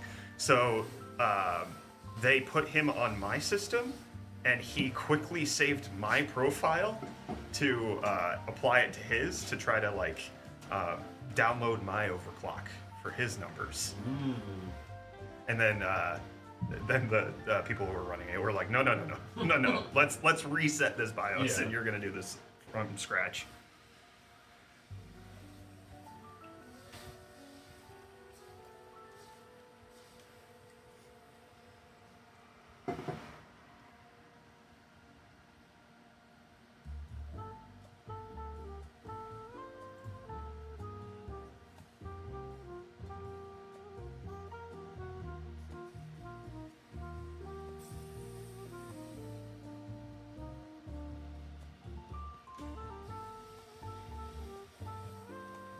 Yeah, you can download overclocking profiles. Yes. I mean, that a big part of the extreme overclocking community is the community aspect. It's not, as far as I'm aware, it's not like people are just trying to keep trade secrets. No. The top guys, sometimes they like try to keep a little secret in their pocket, but for the most part, it's just, hey, what did you do? Yeah. Can you help me with this? And most people are pretty friendly and helpful. Yeah, and it's also, even if they give you their exact profile that they use. It's not necessarily going to work on your hardware. Yeah. Right? Silicon lottery, some pieces of hardware react differently to different settings, and that's like, part of it is Brian's had time with this RAM stick to learn its behaviors for us to even just get this close to the record. A few days.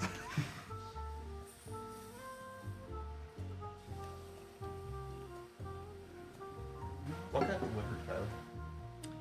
Newegg boxes. Okay. I don't know what's in them. I do. I thought you might. I didn't mind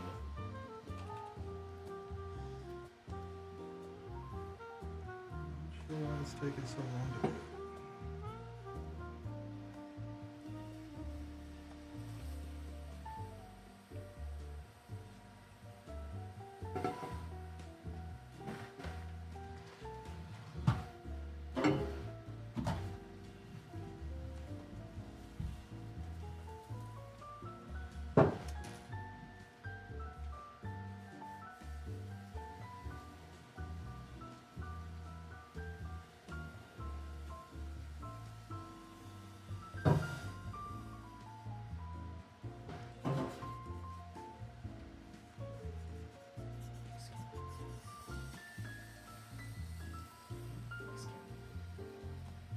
What? Just waiting.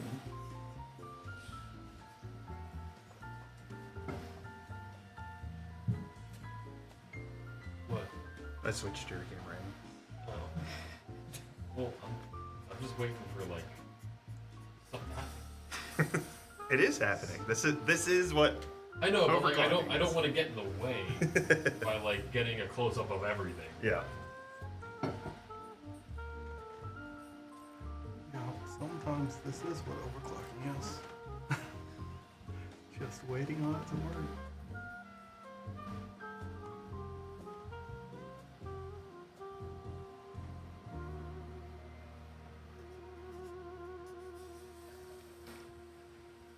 So what's the reason we're not trying to bring it down to as cold as possible?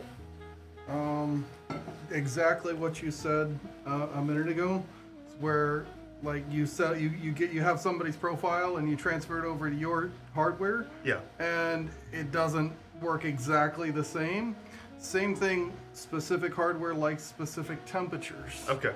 For certain things, like a buddy of mine, he runs his memory frequency, so his CPU at minus 80 or so, and I found that this CPU likes it at about minus 70. So it's just different things for different pieces, different temperatures for different pieces of hardware.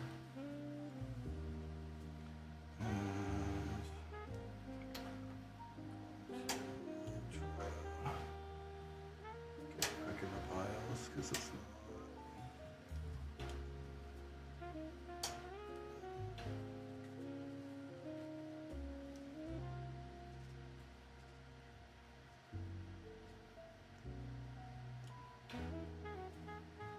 These pots are cold. Yeah, you can see condensation building up on the top of the containers that have the liquid nitrogen.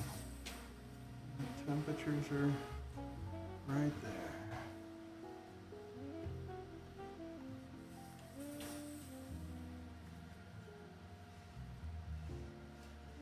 Tweaking it is the hard part, I would guess.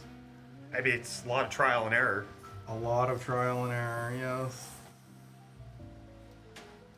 Like, you can have vague understandings of how specific pieces of hardware, like certain generations of CPUs tend to be in the same, voltage range, same frequency that you could kind of expect. But like dialing it in to get to this level where it's like we're on the bleeding edge of almost hitting the world record. That's where it's the tedious, time-consuming learning, tweaking, adjusting, all of that.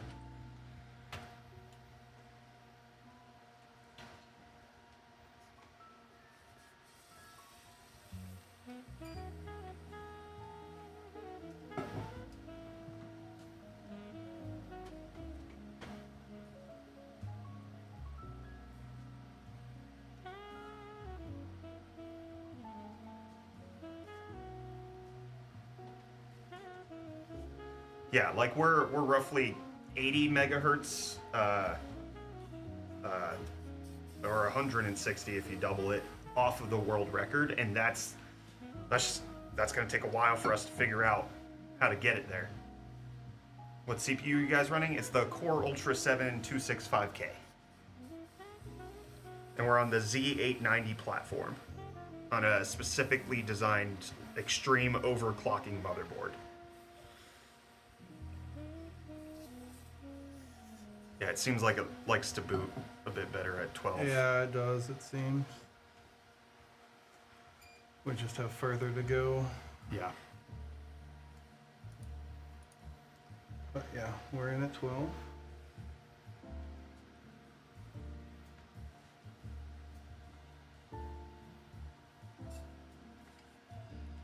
Just booting in at 12 is the 38th fastest speed. Yes. Yes. My record for ambient temperatures was 5950. Okay.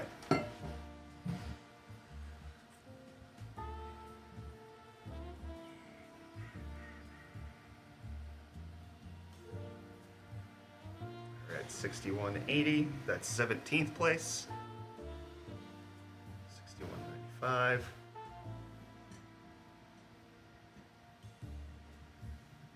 6210. That jumped us up to 15th. 6225 puts us in 14th.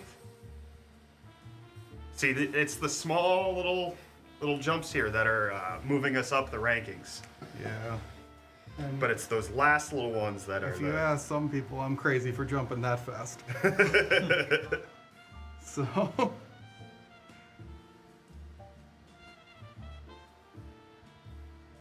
6254.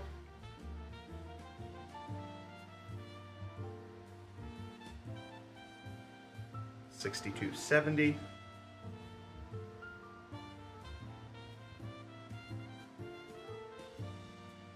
Locked.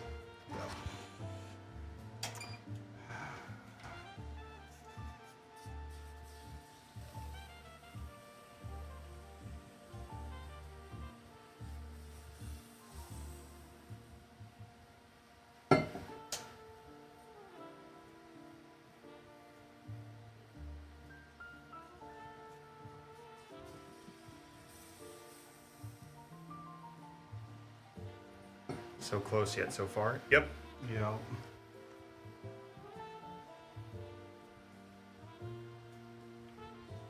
do something. May take a little bit. Yeah, take your time. Whatever your expertise is telling you to try.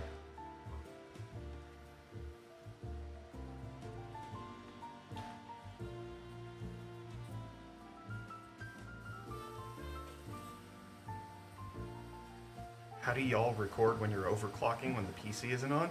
We have another computer. We're not overclocking the one that's yeah. recording it. We're not Right. streaming from the. Who knew watching a couple dudes stare at a computer while pouring liquid nitrogen could be so entertaining? Yes. Liquid nitrogen overclocked RAM. Am I seeing stuffs right now? Yeah, you're Yes. seeing it happen. We're going for the world record for memory frequency. Wait, you have more than one computer? Yeah, we have two. Yeah. We're actually giving away 2 computers right now. If you type !giveaway into the chat. We're down to minus 150. Are you trying to get the memory colder? What I'm trying to do is get the pot cold enough that actually get rid of the Leidenfrost effect. It actually makes the nitrogen react quicker Okay. on the pot. But now I've got to bring it back up to temp, which can take a little while. Okay. Are you rage baiting by calling Wine an emulator? Its name is literally an acronym of Wine is not an emulator. Yeah, because people who love Linux cannot help but comment if I say the Wine emulator. It is free engagement. Also, Cam D. Where's Cam? First of all, where's Cam A, B, and C? Uh-huh. But I also, think this is safe. You said this exact thing earlier today, and we responded to you. There are certain phrases that I know are meaningless nuances that I love. Like, for all intents and purposes, unless you're super technical, wine is an emulator. The reason it stands for wine is not an emulator is because it's easy to think it is. I thought it stood for wine is a nice emulator. That's what it, yeah. Wine is now emulating is also, yeah. Oh, is that's... Yeah, that's what I said in the video. What's the point of the fan if you're cooling the PC to 150? Well, you can see that they're set to exhaust, so they're blowing up. And the goal there is to make sure that the nitrogen gas is flying away instead of down so that it doesn't sit on the board and condensate.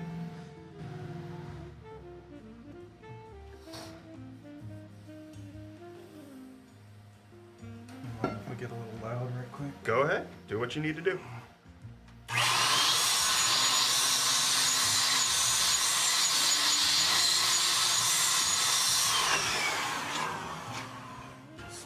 Process.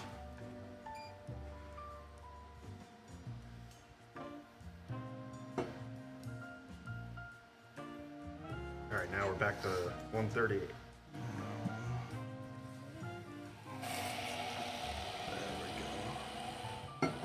That's the sound we want.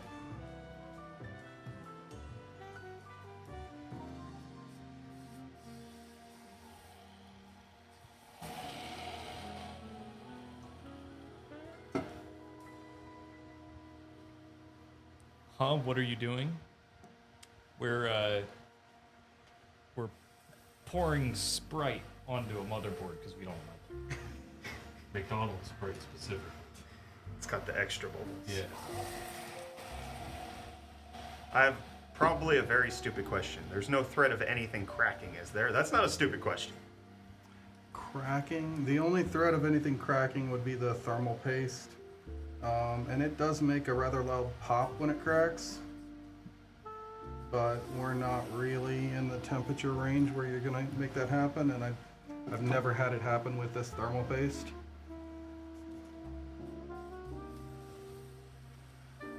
And by crack, I mean literally what happens is that the temperature differential between the bottom of the pot and the CPU IHS or whatever you're cooling is so much that they pull apart. Oh, okay. And there's a separation because the thermal paste isn't reacting quick enough.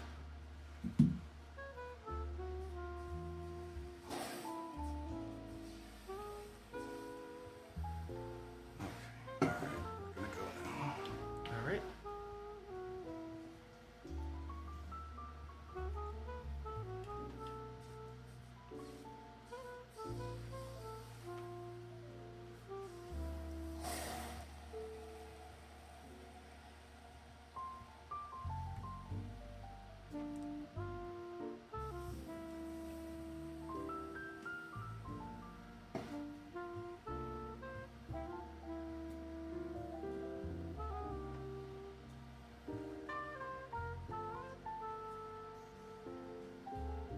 Okay, PC. Thank you. The CPU temps were at minus 71, 72 degrees Celsius. The memory were at minus 138. And we're booting in at 12 gigahertz, gigatransfers.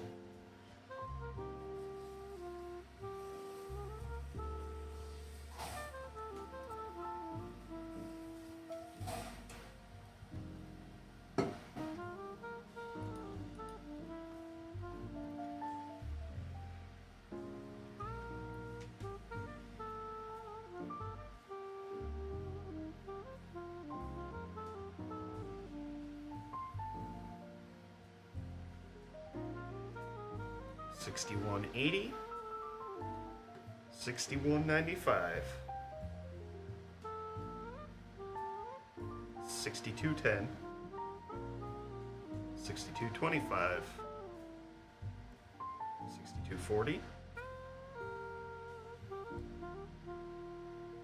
55. So that just increases it by 15 each time, typically. Yeah, well, it Blue depends screen. upon what you booted in at and what I've set it to. Okay. Yeah, we're.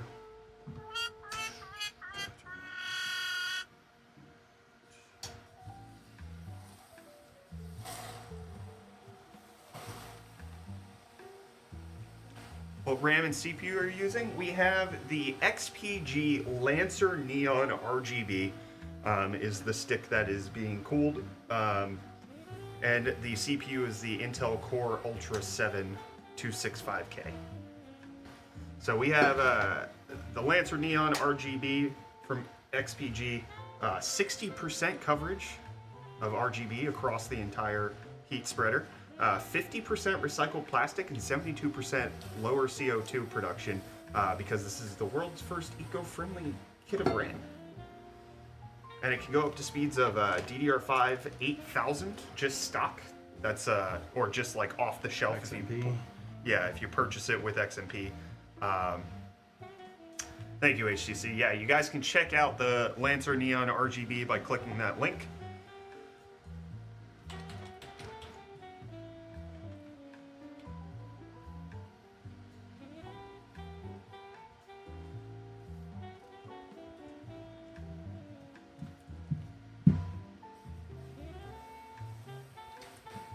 Yeah, 8,000 mega transfers is very fast for just putting that in your PC and not having to really do much because you just enable the XMP profile. So the reason you guys start out at 6,000 instead of 8,000. So it's 6,000, but it's doubled. So when you see what's on the box, it says 6,400. It's actually 3,200 in the BIOS because it's double data rate. So it's moving twice the amount of data. So booting in at 6,000 is us booting in at an effective DDR5 12,000. If we booted it at if we set it to 8,000, that would not work. That would be the world record instantly. Because that would be 16,000 mega transfers, which is significantly above the world record right now.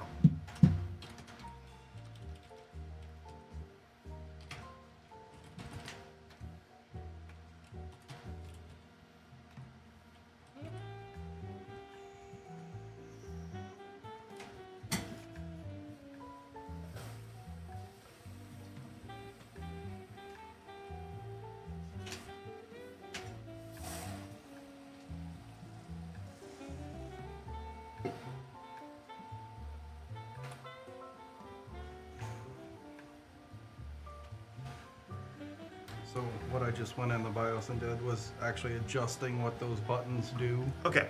So I'm just gonna go a little bit higher, bigger jumps to move it along faster.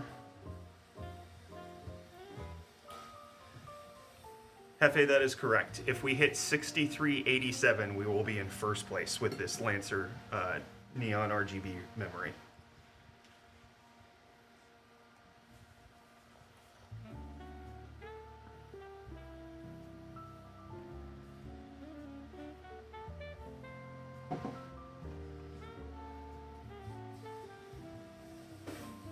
Do the timings affect memory that much with the high overclocks? Yes. Yeah, you don't want to keep your timings tight when you're doing this. You're not running it at CL32 or anything.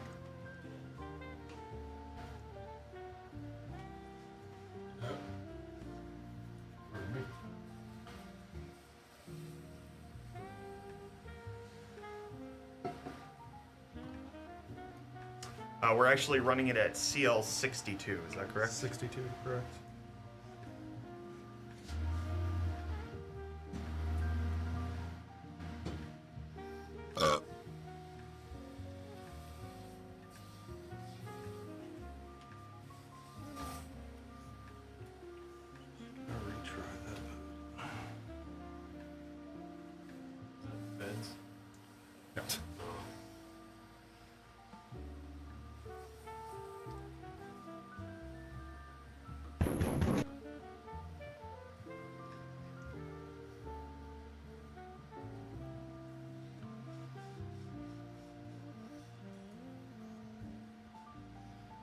So are you tweaking anything when you're restarting the PC?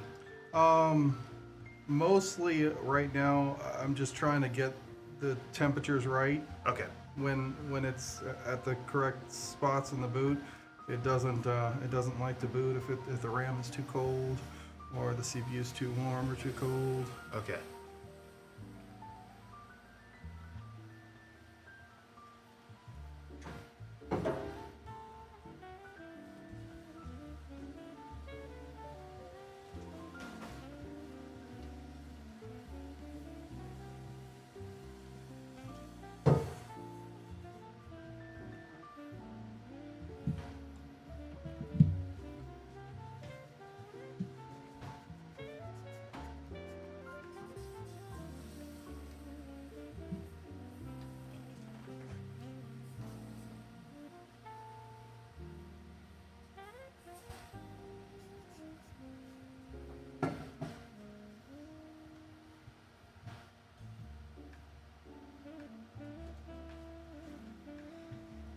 We're trying to keep the CPU between -70 and -72, roughly in that region.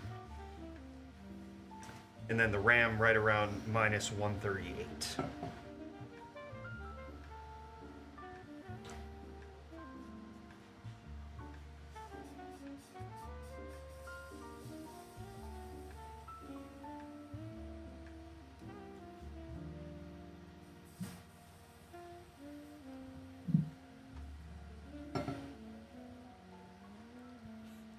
It's an endless pit of liquid nitrogen. Not quite endless, but we do have a lot. I think they mean that like pot. you can just keep pouring it in because it's evaporating. Oh yeah.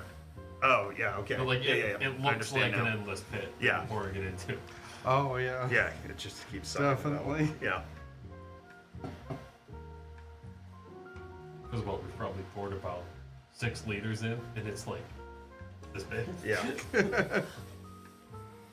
See, yeah, it evaporates very, very quickly in there. Not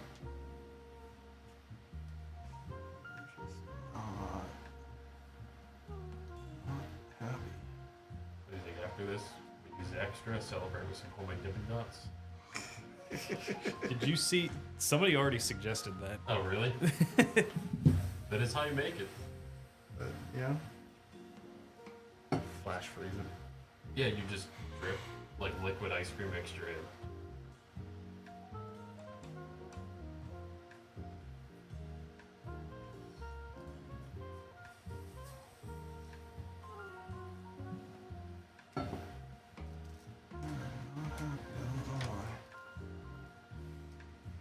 How much liquid nitrogen do you have? What have we A got, 40 hilarious amount. Like No, a we comical got amount. 160 got a liter. 160 liter. Oh, never mind. That was the pressurized one. Yeah. Those tanks, they often don't come full. Usually, if you're lucky, if you get 80% of what's rated. And then the longer it sits, the less you'll get. All I know is that thing is heavy. Yes. yeah. It's probably somewhere in the neighborhood of 800 pounds. That is, yeah, you know what you're talking about. That's what the guy on the phone told me too.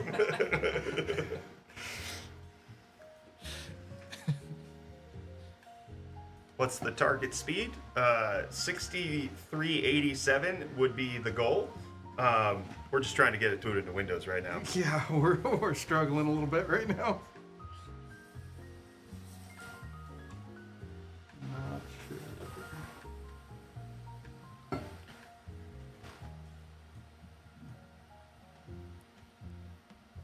You can see the condensation building up on the pot and the plastic, and even a little bit on the motherboard as well, next to the buttons. The buttons are all frosted over now. I can't really get a good look in there. Oh, there it is. Yeah, there you can see it.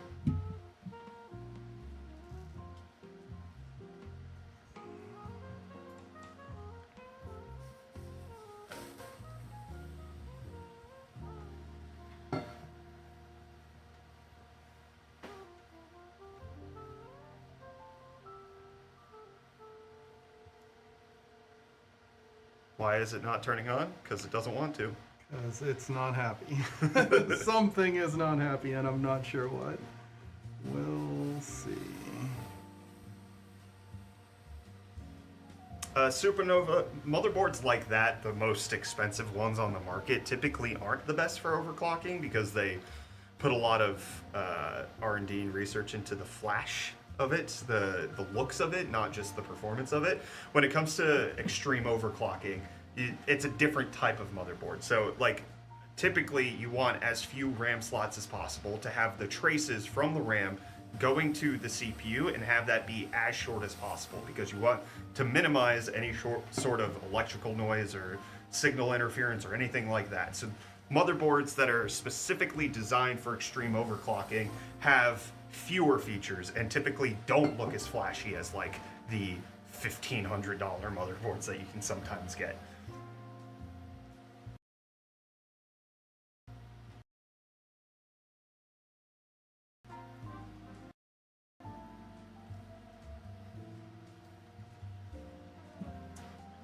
Typically, those really expensive motherboards are good for like the fastest non-extreme. So like getting DDR5 8000 working.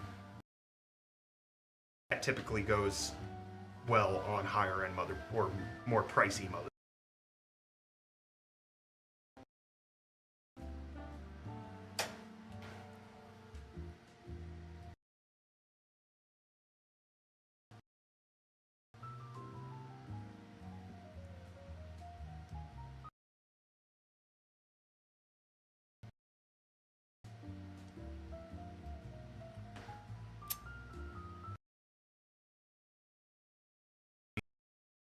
You need before you worry about displaced oxygen and the size of to spill the entire container there.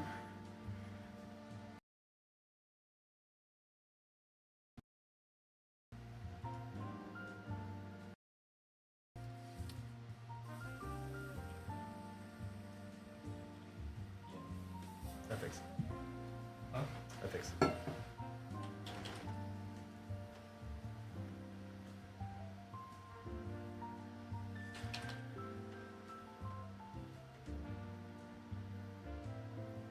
Alright, switch to the game. PC. Color.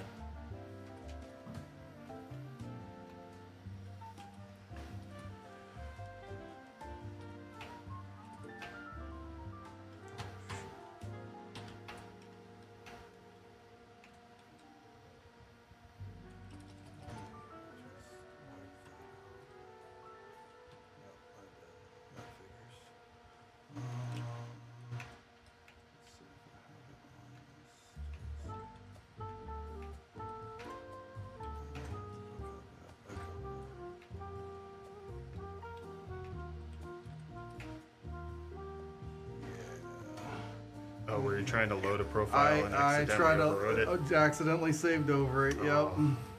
I have it somewhere else, so Okay. I just have to go grab it real quick. Do you need me to do anything? Keep watching the temperatures? It should be alright. Okay. Yeah, and if you're comfortable doing that, please. Okay. Yeah.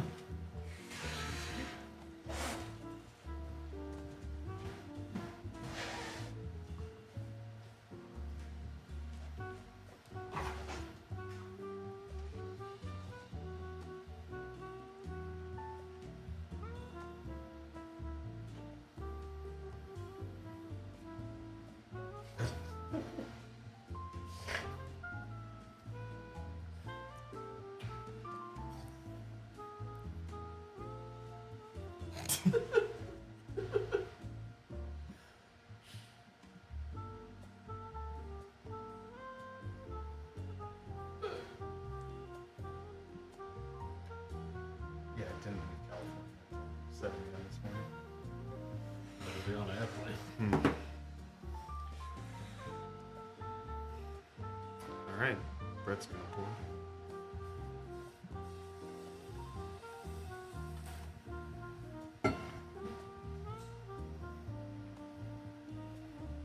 So does this mean you're officially out of retirement? I haven't touched the BIOS, so no.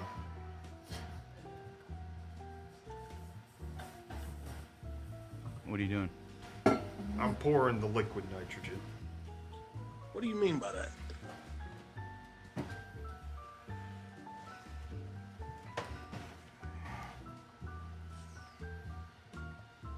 Yeah, the joke is I won 2 overclocking championships, amateur, and then I was HWBot's rookie champion in 2016, and then I stopped. And I quit. Hey, I quit at the top. quit while you're ahead, Yeah, right? I retired, being very good at it, and then now I can't be disappointed. Tyler, PC.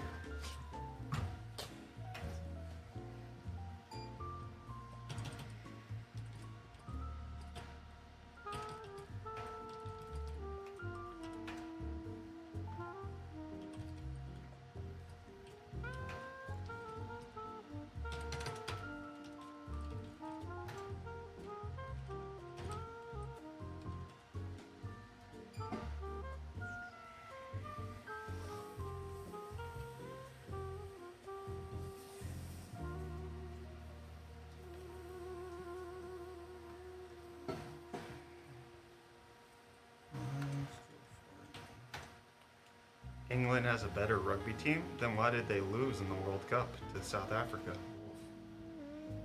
Why did everybody lose to South Africa? I think they might have played. Why did South Africa win 2 World Cups in a row? And the most World Cups in the rugby history? I don't know.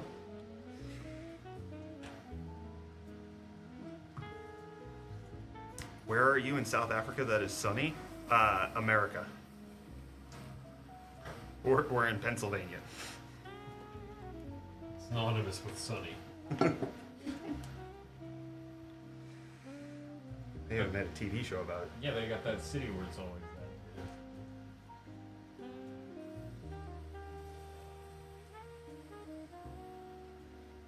that. There we go. We're booting now. Finally. Oh, get the new boots out. Does the cold from the CPU affect the other components? Yeah, there's frost building up on the motherboard.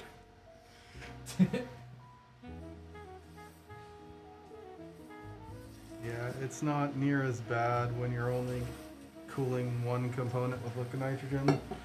When you're doing 2 or more, it gets to be a lot real quick. 6060.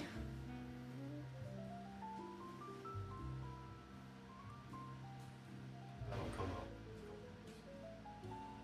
The graphics card. 6120.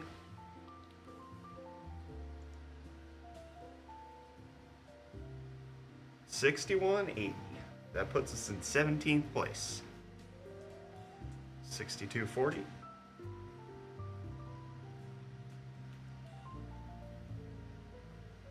Oh. Blue screen.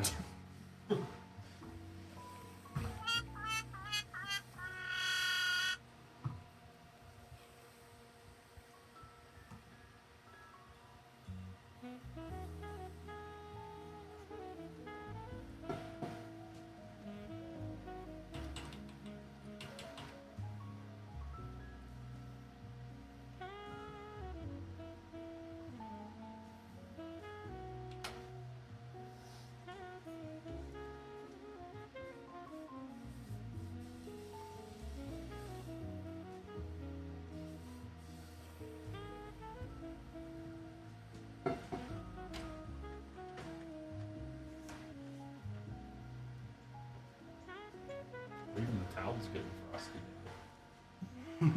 Yep, that happens.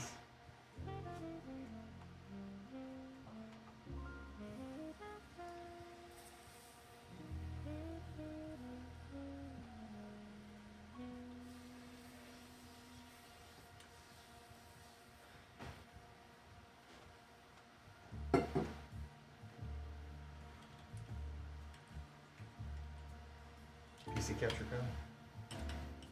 Thank you.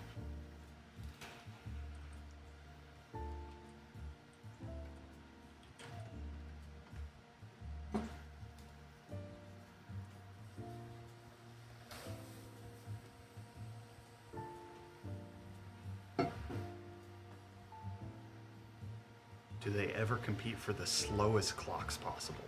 Every once in a while. Yes. Because that's also, it's the same skill where you're trying to see how stable it can be. Yes. And sometimes they have, like, there's an achievement for having a certain benchmark run for 12 hours or more. Oh, wow.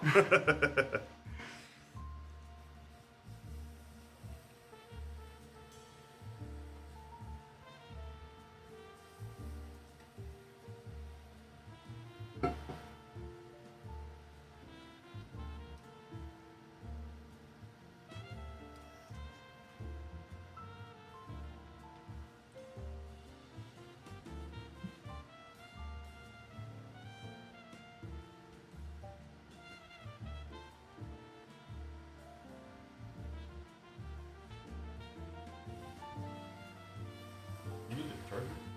No, I'm good.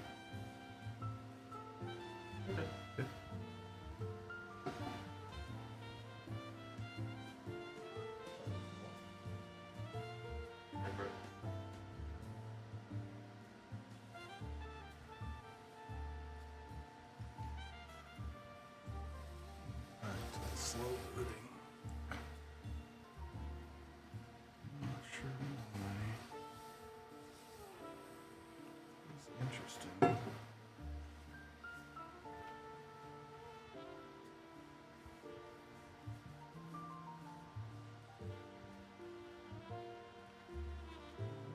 Profile fresh.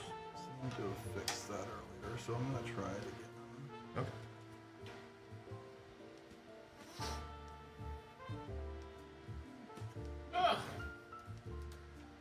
Gooseneck. What are you doing? That's fine, man. Why'd you take me?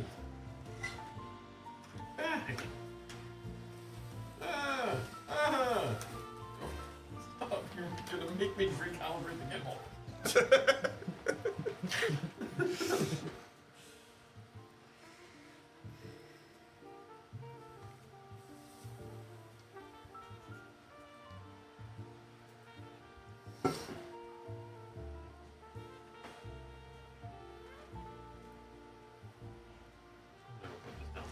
Okay.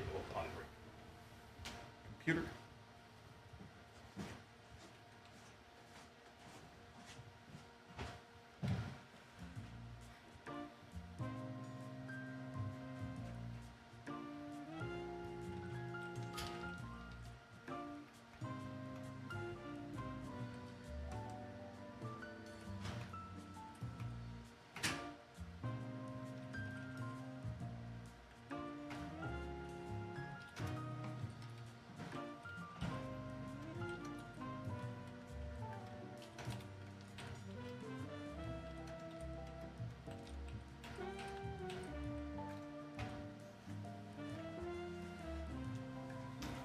See if that gets us into Windows. Yeah, I just realized I forgot to change it from 12.133.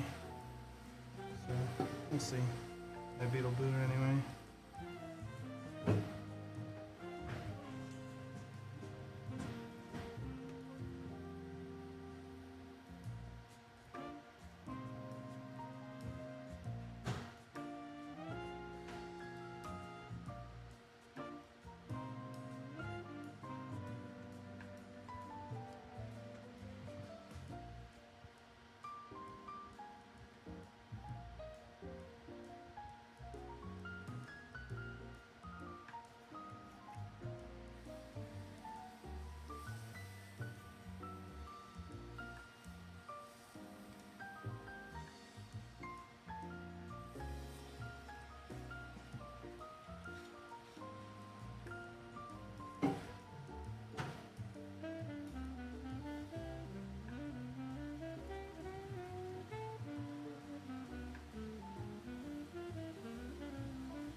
Looks like it's still struggling to get into Windows.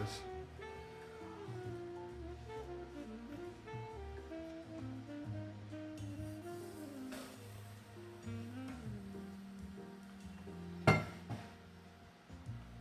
doesn't help that I overboard the memory.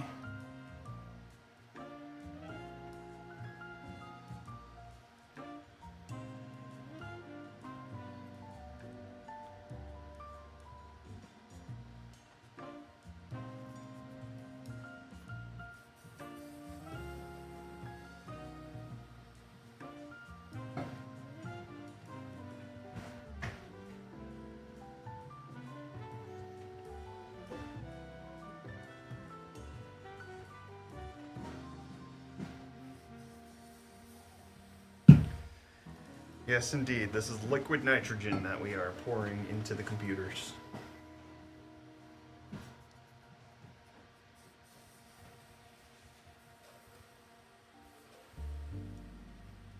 Bit cold in it? Yes, yeah. Bit cold in it. Wee bit nippy. Wee bit. We're trying to keep the RAM around minus 138 degrees Celsius and the CPU around minus 71.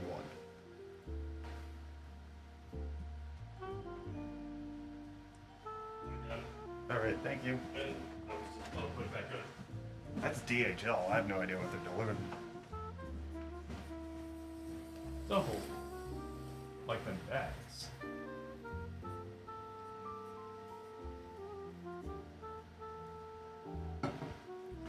Can you overclock RAM? Yes, you can, and that's exactly what we're doing. Exactly what we're doing. With the XPG LANCER Neon RGB.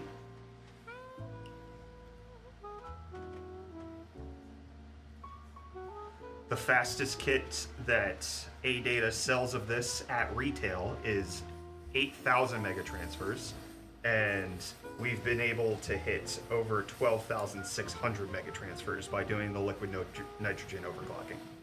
That's to that guy. Huh. Me? Yeah. I bet it's another controller. You wanna go check? I can switch it quickly. I'll just Yeah. run this one.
Can it run Minesweeper? Not currently. Once we get into Windows, probably. Maybe.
Thanks for the Prime sub.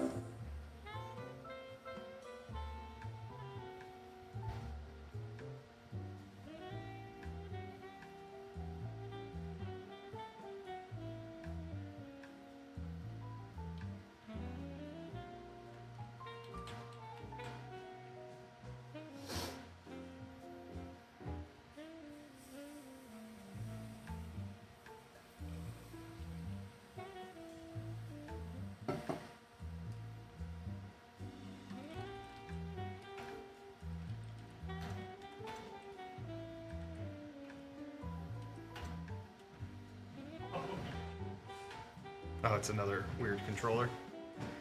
Extra string. Yeah. So this came in the mail.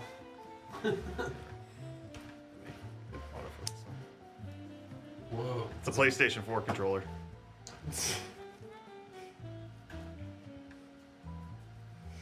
All right.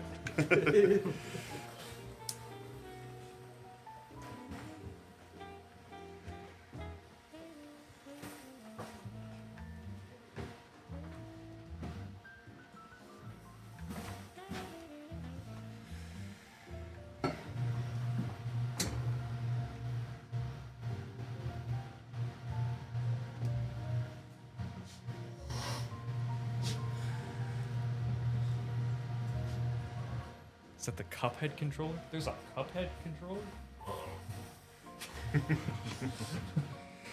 Correct response. I think it's what, Dragon Quest? Yeah, it's for one of whatever Dragon Quest game came out for PS4.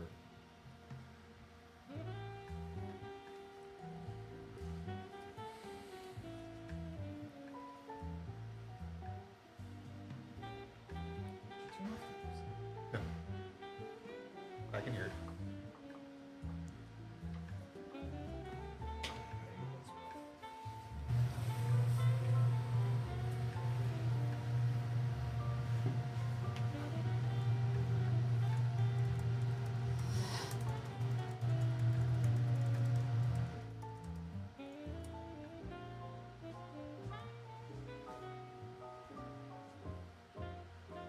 What's the world record and where are you at? The world record is 6,386.2. And we got to 6,330-ish.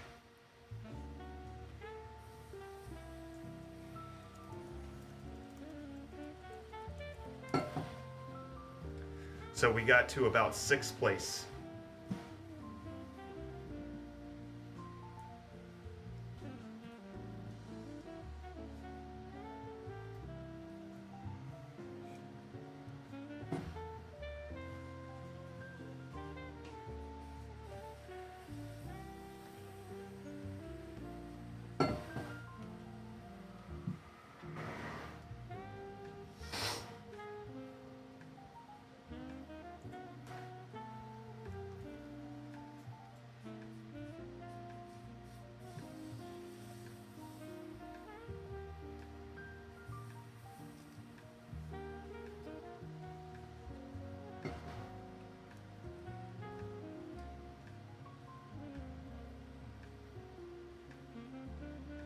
There we go.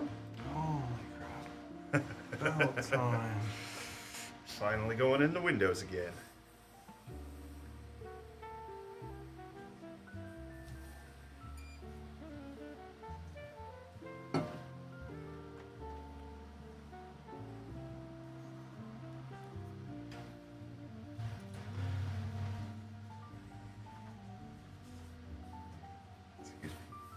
So we've booted in at 6,000.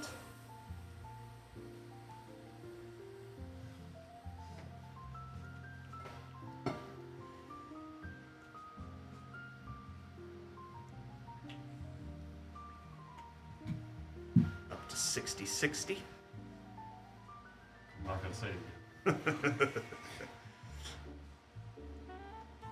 6120.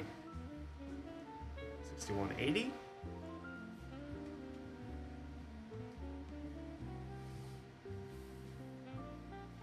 6186.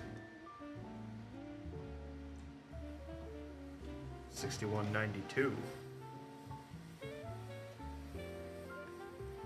6198.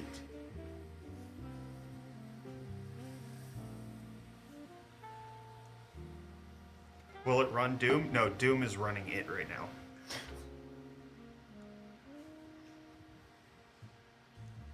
$62.04. That is a 15th place speed, 62.10.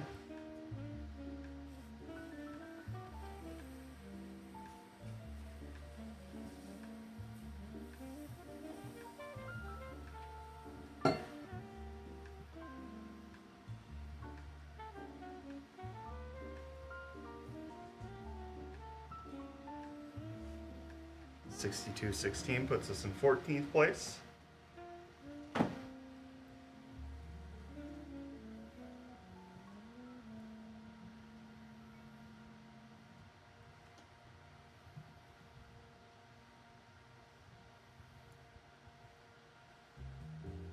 $62.40.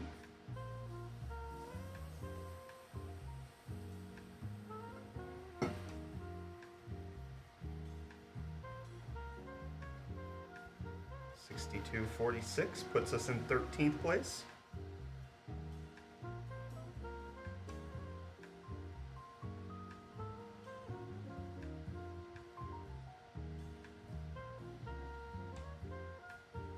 $62.58.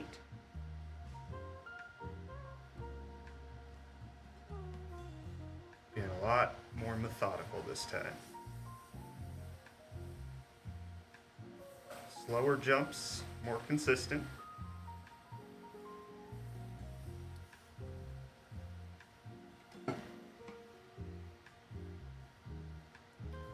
$62.70 puts us in 12th place.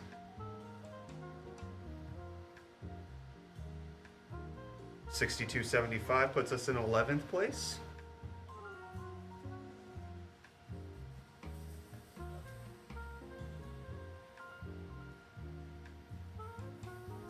What is driving the frequency up? The button on the motherboard. You can configure them to do specific amounts of jumps in the frequency. And so we're going up by 6 each time.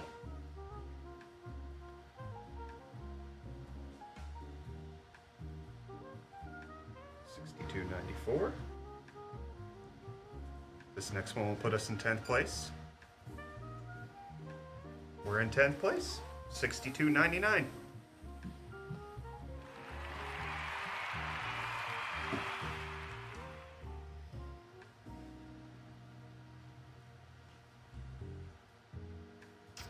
Locked up. All right, it's 6,300. $6,300.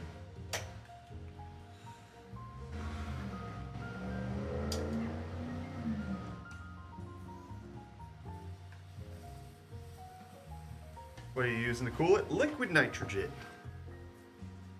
Yeah, switch to now. I'll show them the big thing. It's that. No, that was all.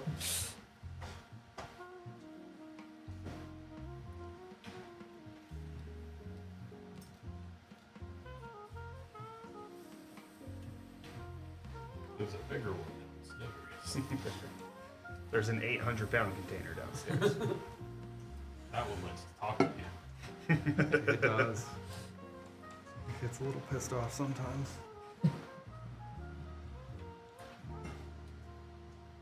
Did it crash at 6,300? Yes, it did.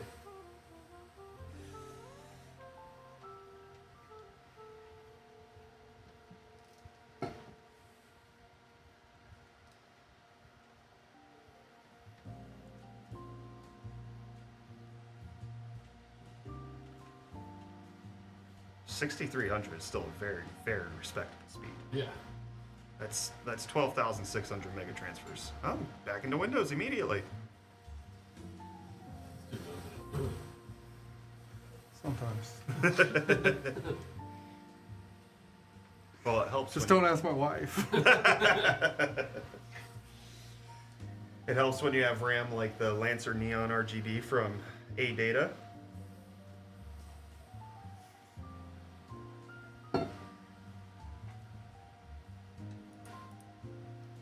Starting out at 6,000 again.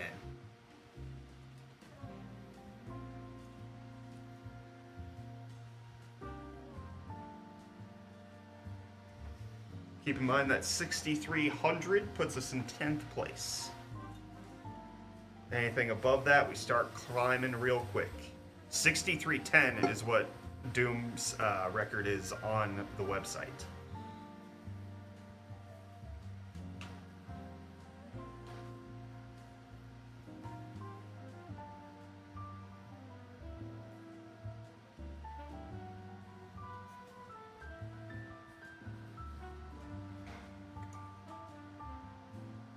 Is there a temp reading? Yes, we have temperature probes connected to both the CPU as well as the memory, sitting right next to us where we can see and keep track of the temperatures.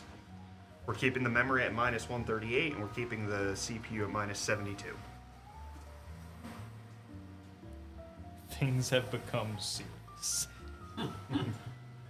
The fact that it just boots at 12K is so silly. It is, yeah. It's very impressive.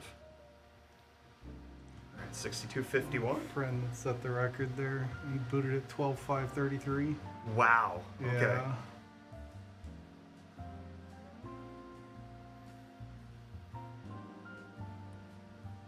The CPU is the Intel Core Ultra 7265K. It's 6275, 6276. And a blue screen. Oh, yeah, it was my fault. Yeah, as soon as you hit the beep, it crashed.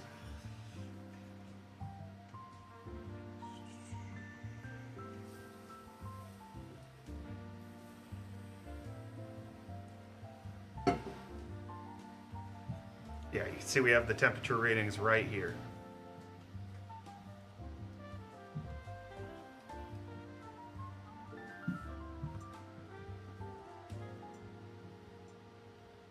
Whatever you did introduce, like, electrical interference. A little bit of EMI is all it takes. The little friction, the friction from the button added heat to the room. It was that neutrino from the sun that came in and flipped the bit, like in that Mario speedrun.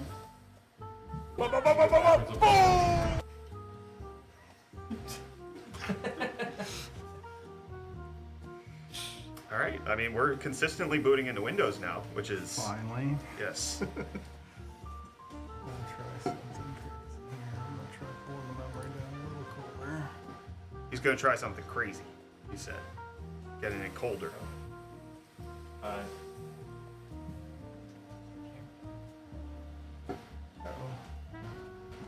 is that possible?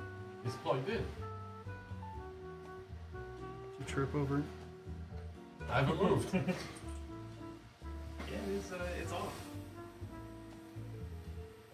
Take it over. Maybe turn down the temperature in here. Is that going to impact things if we turn down the ambient temperature? You guys splash Yeah, I'll do it. on it, right? Yeah, just pour some liquid nitrogen on the camera. Don't come Or back. don't.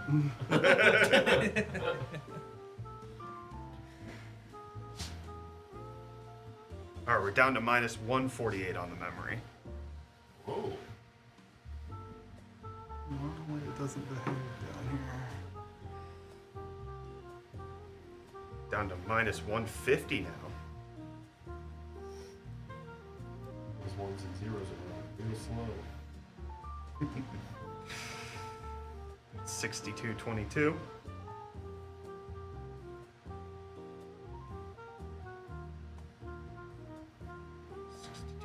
$62.34.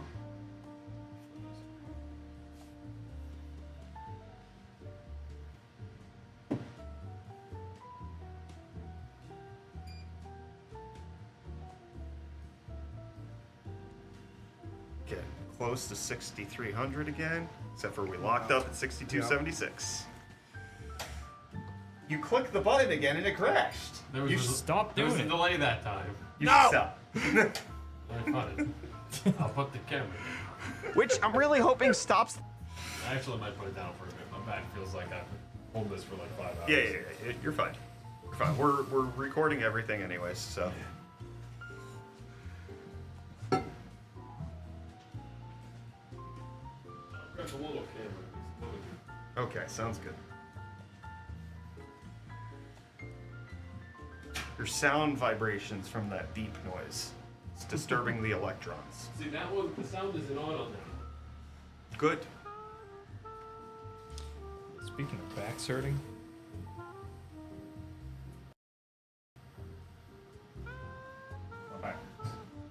Okay. It's probably because you stayed up till 3 a.m. trying to get the Switch too. You're probably sitting like a shrimp doing that because too. I sit like a shrimp on the stool. I'm trying really hard to not sit like a shrimp. You want to take a turn on the Ronin? No, it'll stretch you out. I'm gonna lay on the floor. Grease mode.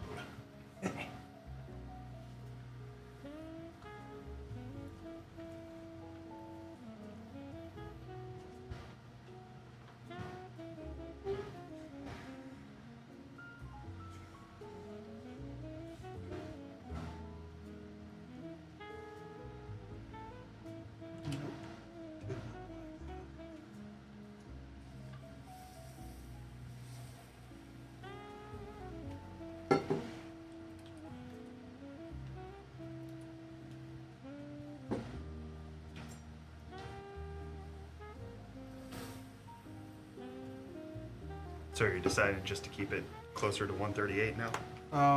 No, I'm gonna try pulling it down again. Okay. Once we get into Windows. Of course, I overpoured just a second ago, so we'll see if we vote.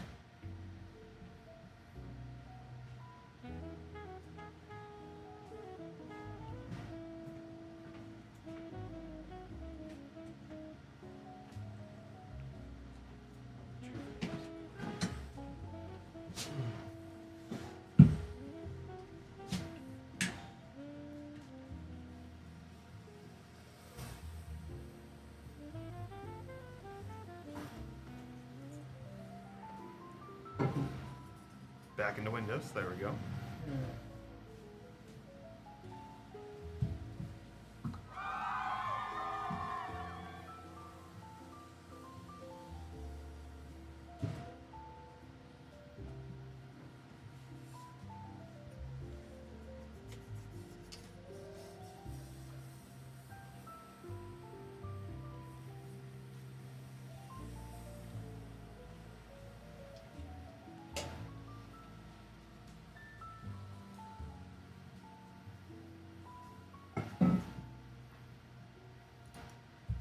Starting over again at 12.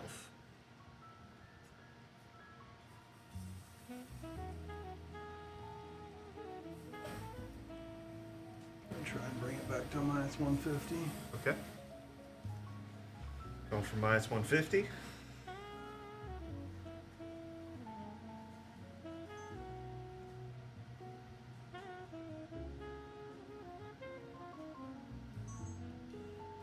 thought you said the sound wasn't on. It wasn't earlier. Oh, nope. You just killed the Didn't computer, like man! Dude. It turned off! I don't know, man. Go work on something else. Every time. Well, I think I put the wrong camera. I think you may have, yeah, picked up the wrong one. No, this is the right one. Yeah, Softbread even said Foggy don't beep, and then you beeped and killed the PC. This guy.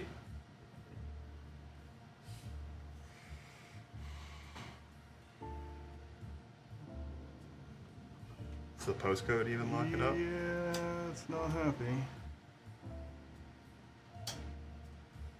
Right. Now the computer won't know when I press the button. Because it's silent mode. It's going blanky mode. No, we need to shut it down. Okay.